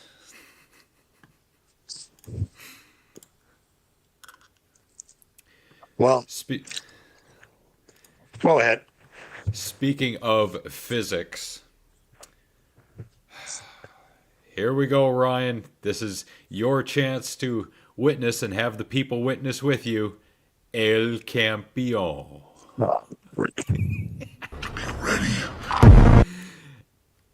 Oh, he's doing some rows with 3 plates. Wow, look at him go. It's like he's in a race or something. Can't sit still for whatever reason. Oh, let's get more plates on there because my form wasn't terrible enough. And I love the people who defend him. Oh, it takes a lot of strength to use that kind of momentum. Yeah, but he's still not doing it right. He doesn't have to lean his torso back away from the chest pad. And he shouldn't be. Let's pile on more plates, shall we?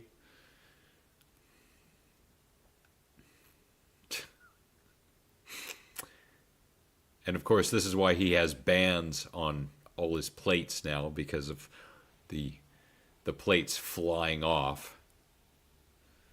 I'm going to use. If you look at how he's, Yep. oh, I was just gonna say, if you look at how he's dressed, I personally think he's doing this to train to, beat the shit out of the other women trying to get their friggin' that thing Nick was showing last week, that teddy bear cup.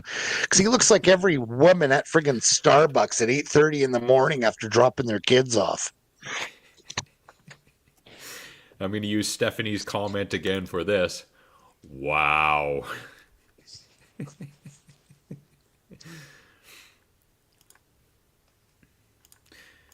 Yeah, see if we can get a full body shot of his costume here. When he's bringing one of the plates over. Yeah, he's almost done that mishmash of a set. Yeah, that is Ginger's favorite workout gear.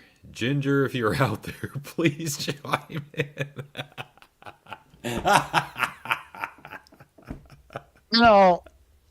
Give him a little bit of credit. It takes a lot of balls for having little balls to wear something that tight.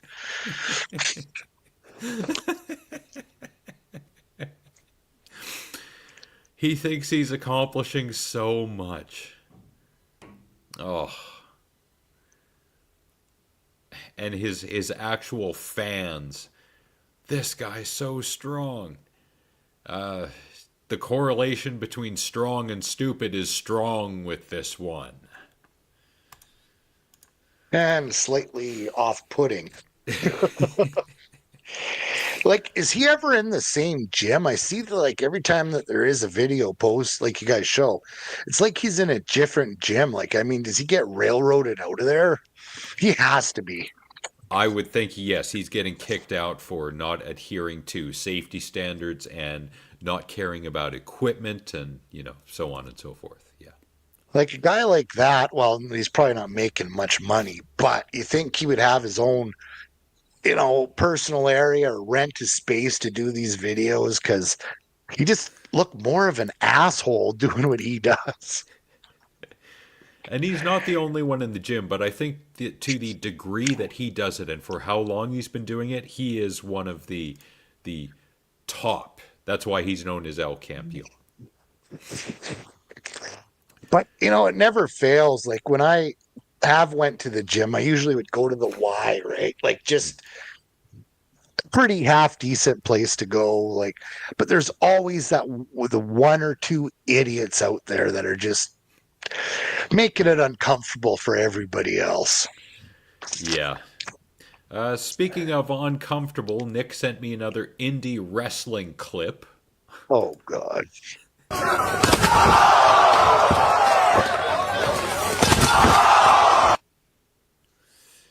And slow motion, right in the head into glass.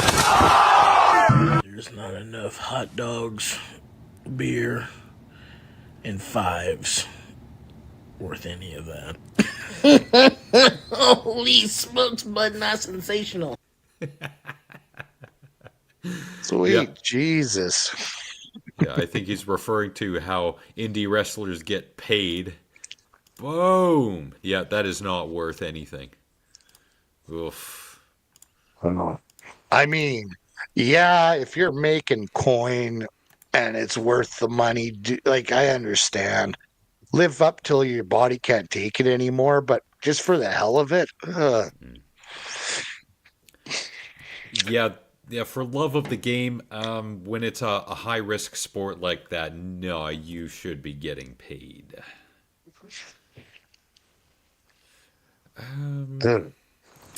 Now, this speaks to the randomness of the world we currently inhabit and why I don't trust most people. This is a grumpy pedestrian. Pretty little baby. And on the left, like, why? I don't get it. Absent of any other interaction between these two, this seems to me as though this grumpy pedestrian just decided, yeah, I'm going to do this because whatever mental illness is currently going on in my head. And again.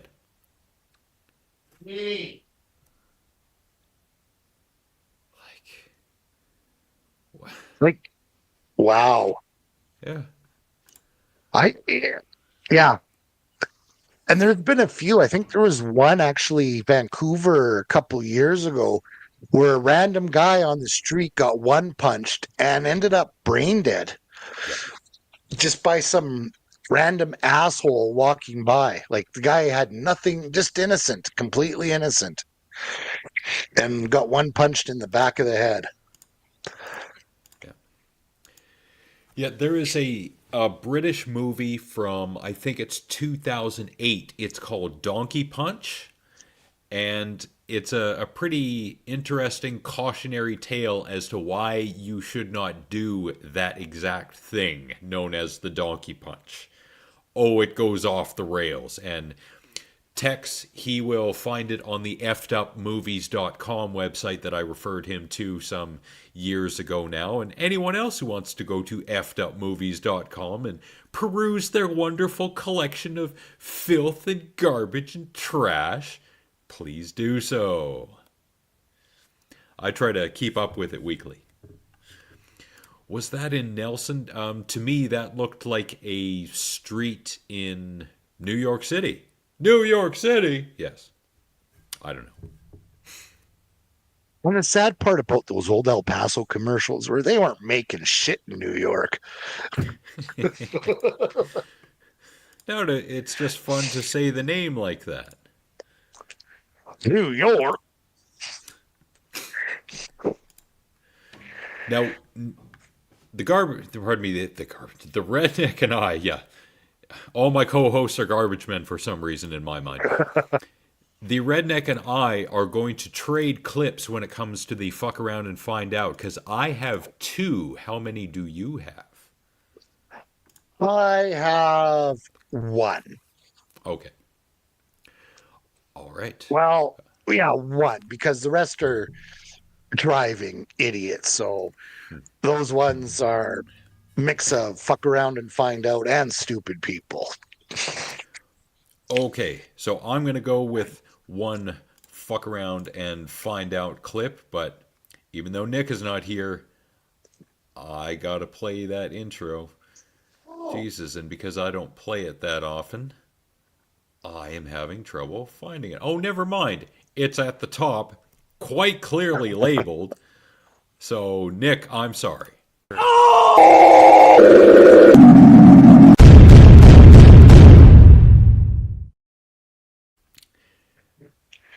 And the first one, I don't know exactly where this is taking place. Stephanie, I have no idea where that kicked in the head clip took place. Sure, let's say Nelson. Let's denigrate the wonderful community of Nelson, British Columbia for no good reason. Well, I know of one happening in Vancouver where a guy got punched in the back of the head, and a couple in, I think there was one up here once too. A guy got donkey punched at a bar. Oof, Jesus. I'm going to assume this is in South America, more specifically Brazil. My reasoning for that, there is none. I probably got donkey punched in the back of the head at some point. And play. So, no audio. Oh, we're going to take her purse. No, you're not. Nope. You ain't going nowhere, bitch. Yeah, you think you can get away, but I'm going to hump your leg all the way. Yeah. You're mine now. Oh, and here comes one white knight. Gonna do some beating down. Yeah. And there are 4 white knights. There are 4 They're showing up to get in their punches too. We don't see how it ends, but you get the idea. Theme to the A-Team.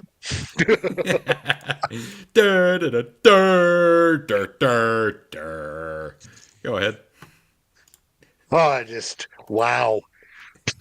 And you see so many of these videos in these countries that aren't in North America where these guys are doing these purse snatchings, and I don't know if it's just bad luck, but so many of them pick the wrong woman. Yeah.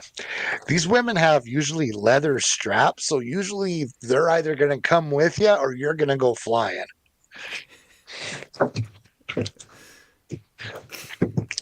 So I got one here, and I think this is a prime example of why you don't underestimate your opponents. Okay, let's go. Let's go. Do you speak English? Oh, yeah. Oh, so. Хорошо. I just want to pause here. That kid's look is frightening because it's either like he's about to cry or it's like the fuse has been lit. Oh yeah.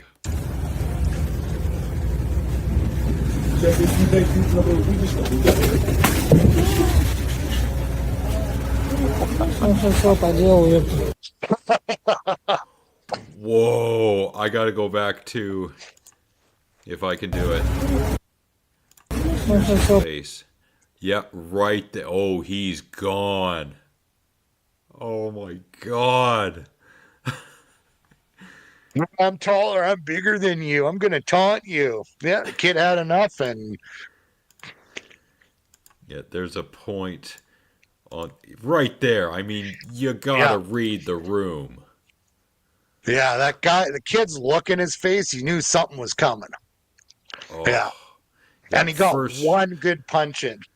Yeah, first shot he got him, but he threw at least one, if not two more, just in case. Jesus.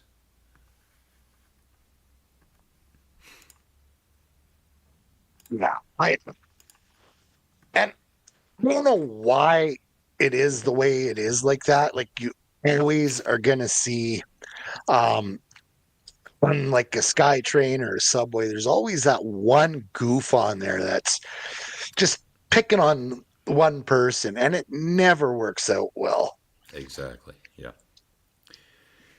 This one, definitely from the United States, comes from our friend Tex. Hope you're doing well out there. I don't even need to set this one up. Hey, you stupid motherfucker, why don't you lie and fucking drive, you dumb fuck? Fuck you too, bitch! Do something, motherfucker, pull up! You ain't gonna do shit! Fuck up!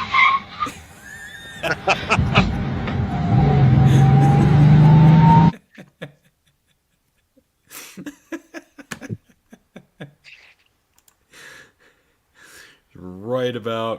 You ain't gonna do shit! Fuck up!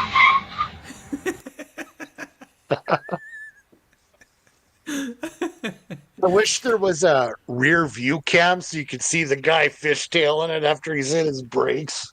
Yep. Now, for legal and safety purposes, we do not recommend doing this because pointing a gun at another human being, especially when driving, that is most likely a criminal offense. Except in certain states. We gotta be clear of that. Canada, that ain't gonna fly. Yeah. Maybe castle doctrine extends to your car, but when your car is on the road, I don't know about that. Yeah, it's a tough one to be sure of, that's for sure.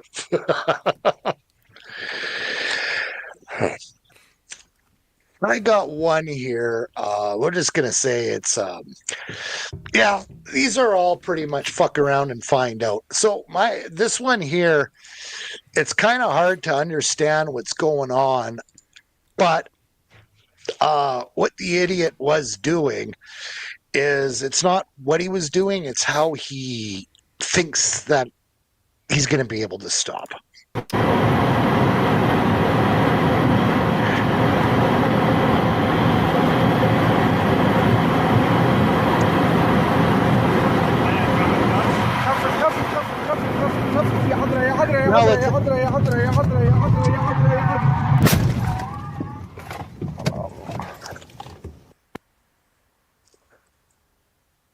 Why he used like, does he realize that there's a thing called brake pedals?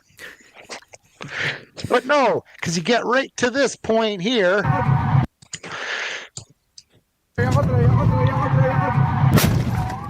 That ain't gonna do shit, buddy. I think his parachute failed to deploy at the back of his car. And I swear, underlay.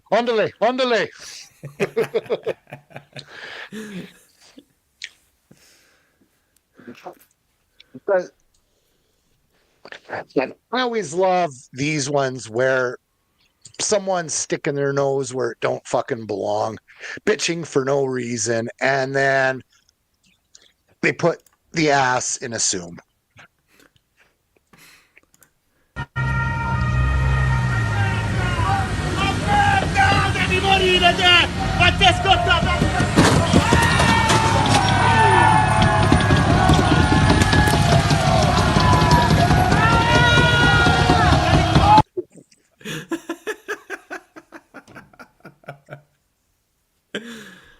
Oh. Ah, yes, that I just love when people do shit like this. And then I got one more, and this is I see it all when I used to work on the highway a lot. I used to see this all the time. People with no patience and shit like that. Stephanie, thank you so much for taking the time with us. We really appreciate it. Thank you for being with us so long as you have been. Thank you so much. Yes, thank you, and have a great night. All the best.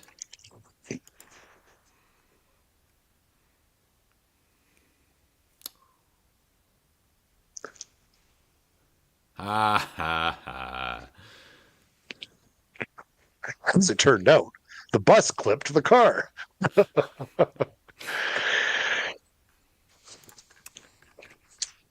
And you get one of these.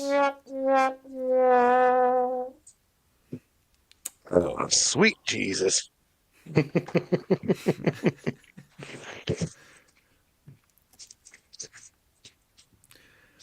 All right, I guess if you're fresh out of stupid people. Yeah, I got them all. I did a little bit of archiving and detective work. So without further ado.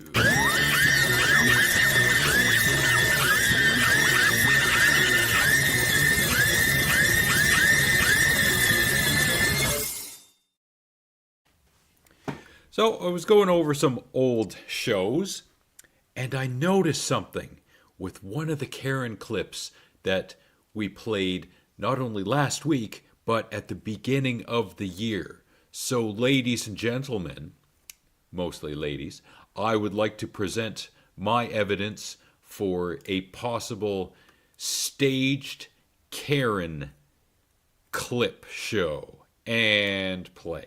You alright there, love? Well, I'm not alright. You alright there, love? Excuse me, this space is for disabled badge holders. I need to park in this space. This is the last disabled parking space. Okay. Do you not see my badge? How do I know that that is your badge? You don't look disabled. What do you mean I don't look disabled? You don't look disabled. Okay, well, if you want to look, can you see my disabled parking badge? That could be from your family. You're just abusing the system. That badge does not look authentic. You might be fraudulently using a disabled parking badge, pretending to be disabled. You don't look disabled. Okay, and what does that mean? Look, I'm gonna have to report you. I need to park in this space. But I'm here. But I need I've this parked space. here first. I've got a disability badge. Yeah, and so That's do I. real. You've That's just seen not mine. yours. But mine is real. That doesn't look real. You are not telling me what your disability But is. I don't need to tell you that. Who are you? Who are you? I told you, I work in an office in this building. Okay, so what has that got to do with me? Because people need to use the space who are disabled. Come and show me what your disability. Come on. You can park. Look, you can literally park right there. That could be staged if Frank is going to jump in and say, it sounds staged. Yeah, he's got a point. It could be. Yeah, it could be now. Yeah. Fake, fake, fake, fake. You're a counterfeit. Fake. So there you go. 2 clips, both same premise, some of the same lines, similar setups. And the guy holding the camera, sounds similar. Don't know if it's the same guy, but when he points the camera towards the front of the car, the color of the hood looks the same in both clips. So, yeah, my conspiracy sense is tingling a little bit. Yeah, I don't blame your conspiracy sense there. Those look way too familiar. but it's getting so bad with fake shit out there. There's this horrible crap on. I find it on Facebook. It used to be on TikTok when I actually went on that like 5 years ago. I haven't been on that shit in years, but there's this guy, A.A.T.R.N Studios, and it's this. You've probably seen it. It's the guy's. I'm not doxing. I'm not making libelous statements. The guy got arrested for having a weed farm, and he's just a hustler. He's doing everything he can to make a buck. They're horribly acted. They're cliched shit. And one of the things when you look at reels on like Facebook or YouTube is they have a lot of clips from judge shows. And I started watching it because some of those judge shows from the early 2000s are hilarious as hell. And then I clued in because the judge mentioned the name of this town, this fake town that's used in all the A.A.T.R.N videos. And I'm like, oh, lovely. Like the production value was exactly like the old school judge shows. And he's making fake reels now for likes. Yeah. I think it's bad enough we're dealing with AI all the time. Yeah, unfortunately, it seems that concerning creativity, it might be encircling the drain, going to the bottom of the barrel, where some people will be so desperate for realism and real shows, they're gonna come here. Yeah. But, you know, and then I got a question, like your opinion on something too, is every once in a while you come across a reel or a video of a person that's obviously mentally disturbed. And they're if it's a one-off thing, I would be really hesitant to show it. But there's this one woman who's been posting this shit for the last 10 years. And it's so funny because it's just insanity. And I have to watch it. And then there's other people that edit the videos to make her look even more psychotic. But at the end of the day, it's like after posting like 1,500 videos, I think it's well with fair game to comment on them once I see something like that. One off, I understand, but fair game. And then, yeah, it shows that some people definitely need psychiatric help. Yeah. Every once in a while, the drunken peasants will play clips from Gail Cord Schuler. She was a stalker of Brent Spiner for years and years. And I don't know. I can't tell if she's playing a character or if she actually believes what she's saying. I think she has handlers to a degree, and she may be reading some stuff that's sent to her that is absolutely batshit insane when she says it, but it's got a little bit of writing creativity to it. Sometimes, not all of it. So I don't know if people are being, fed this stuff just to feed their psychosis or what. I can't tell in this day and age. There's one in particular, this woman, she's in Toronto, and you can tell she must be simple just by the way she talks, like using a lot of use guys and people in the governments.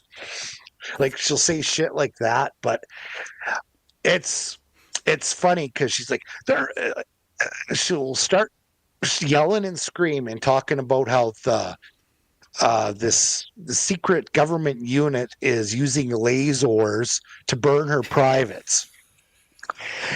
And then, I'll off air, I'll send you a link to this. It's hilarious. And then she's like, oh, my tongue, my lips are all hurting. You can see the nicotine stains on her fingers, so you know that her throat.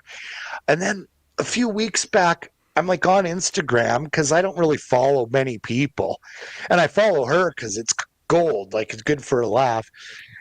And I'm looking, and I'm like, holy shit!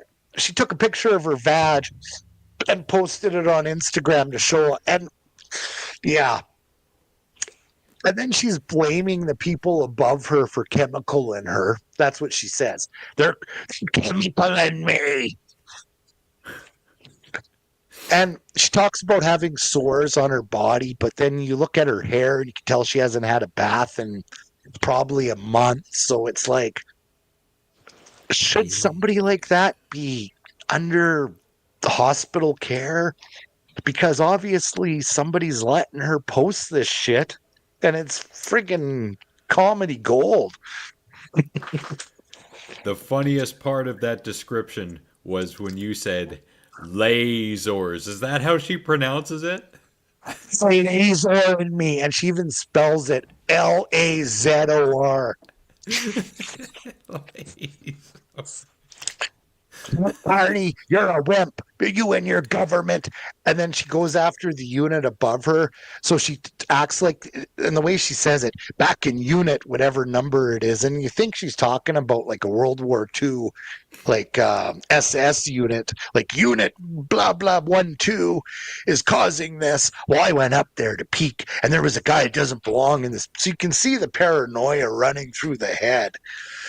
But is posting 3 or 4 times a day. No. And it never ends. Nope.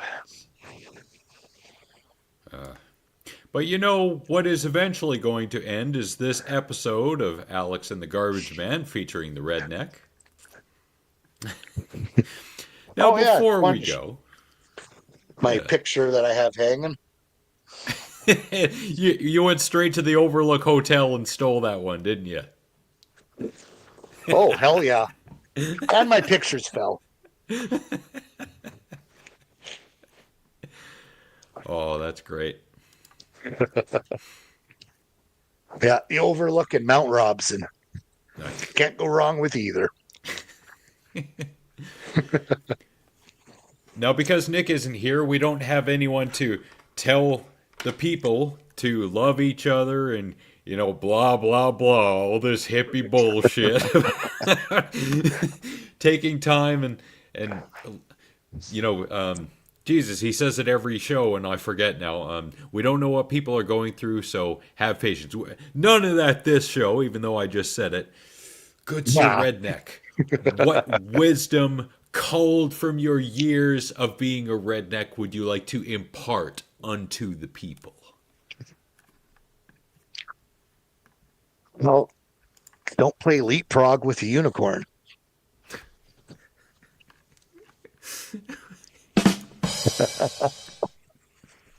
Anything else?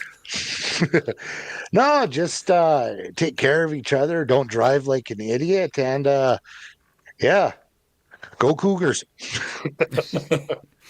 That's our hockey team, not ladies. Hockey team. But, you know, there are some Cougars out there who I would like to extend that little banner to as well. You go, Cougars. You go. Yes, I am free Cougars, and I am well within the age range.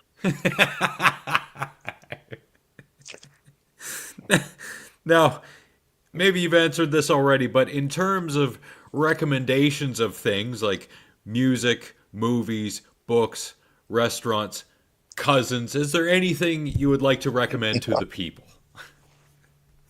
Well, actually, I just wanted to say, you want good laughs? I went and did a John Candy couple movies, and I just, you know, throw out there Armed and Dangerous, I believe was from 86, 87.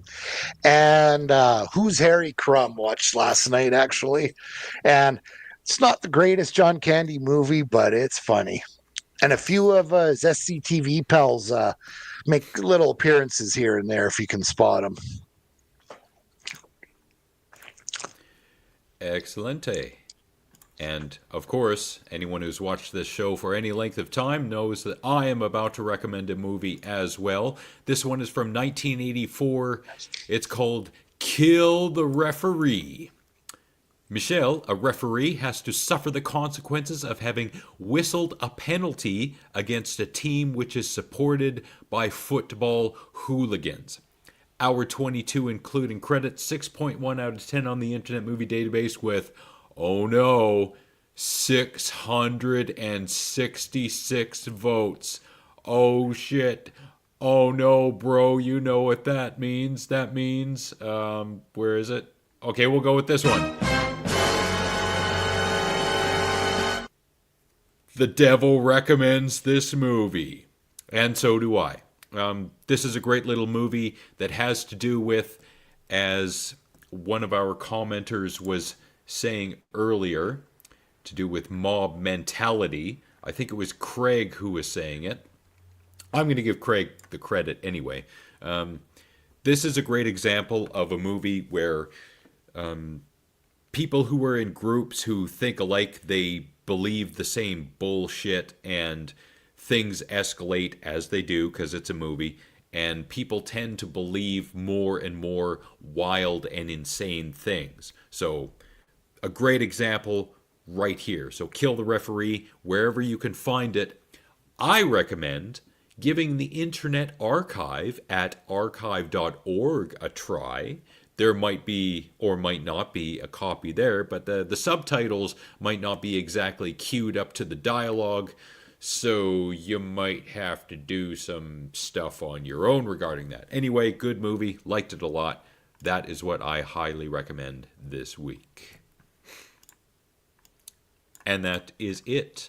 I would like to thank everyone who is here, be it for the moment or the duration, including Gordon, Bernard, Cousin Lisa, Stephanie, thank you so much for being here as long as you were, Redneck's Sperm Pet, Wade, Casey, Nick, who chimed in momentarily with a like, Craig, Tex, thank you so much, Nick's mom, Debbie, Frank, and Sarah May, people who we haven't seen in a while and we hope are doing well, Ginger, Hanama, Overseer, Beverly, Svelte Brody, Shlomo, Really Mysterious, Lady Cora, Junior Coltrane, Van Coos to him, Edward Blake, Rashid Jurgens, Stuart McQuaid, AJ Raider, Michael Ewan Madden, hashtag Walk It Off, Wild Bill, Mr. Garner, Penny Trish, Jen Tamara, Amanda, my friends Sarah, Chantel, and Teresa, our friends Matt, James, Jared, Kathy, Frazier, Sheena, and the future champion of the galaxy, hashtag any day now, Dewey Robson, 2 Trevors, 2 Cindys, 2 Jolenes, Nathan, Nick's moms and dads, my aunties Di and Kathy and cousins Lisa, even though she was here, and Adam and Jamie, and of course, shout outs to Gareth, Susan, Ravi, and Ashley. Remember, and I keep saying this, hopefully one day it will take hold at some point in time, think before you say something, think before you do something. Take 5 minutes a day to learn a new skill or improve upon an existing one. And do 3 good things for people every day without expectation or of reward or reciprocation for Kyle. Looking to summon an evil demon this holiday season that is not the usual cast of characters, such as Krampus, Lucy, Karakanjolos, Kalakadzari, Frau Pershta, the Yule Lads, or Yola Cantorine, you are in luck. Number 1, get a friend. Number 2, wear only Fruit of the Loom plaid boxer shorts. Number 3, stand on rattan baskets that are 4 feet in circumference and 2 feet in height, baskets spaced 3 feet apart. Number 4, place the front halves of eastern brook trouts in your mouths. Number 5, your right hand holds your friend's left hand, like a handshake. Number 6, with your remaining free hand, hold lit wedding sparklers as high as you can over your heads and rotate in a smooth counterclockwise motion. Number 7, hum the lyrics to the Village People's YMCA with feeling. Number 8, out of the ether will appear Gloria Poosh Fontaise, quiche smelling uterus. Due to Alex and the Garbage Man's consistent and relentless streaming schedule, Interstellar Object, not objects, because there's only one, 3i Atlas, will pass Earth at a safe distance of approximately 270 million kilometers on December 19th, 2025. That is a Friday, because it don't want none of this, therefore not destroying the planet and allowing Alex and the Garbage Man to continue consistently and relentlessly streaming. Next up on that is Monday, November 24th, 2025. And remember, we've always been at war with the word titular. I mean, it should be obvious. It's obscene due to its pornographic undertones. It positively reeks of filth and smut and degradation and lewdness and stop touching yourself, Ryan, and moral depravity and debauchery. And I mean it not while the show is still going on. And the end of our society, and good Lord, won't someone think of the children but not in the Catholic priest kind of way. And oh God, why is this bit still going on? Modern problems require modern solutions. Vabbè, aspettava che passasse, se mi scarta.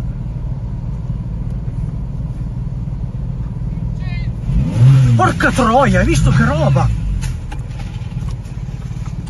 Porca puttana.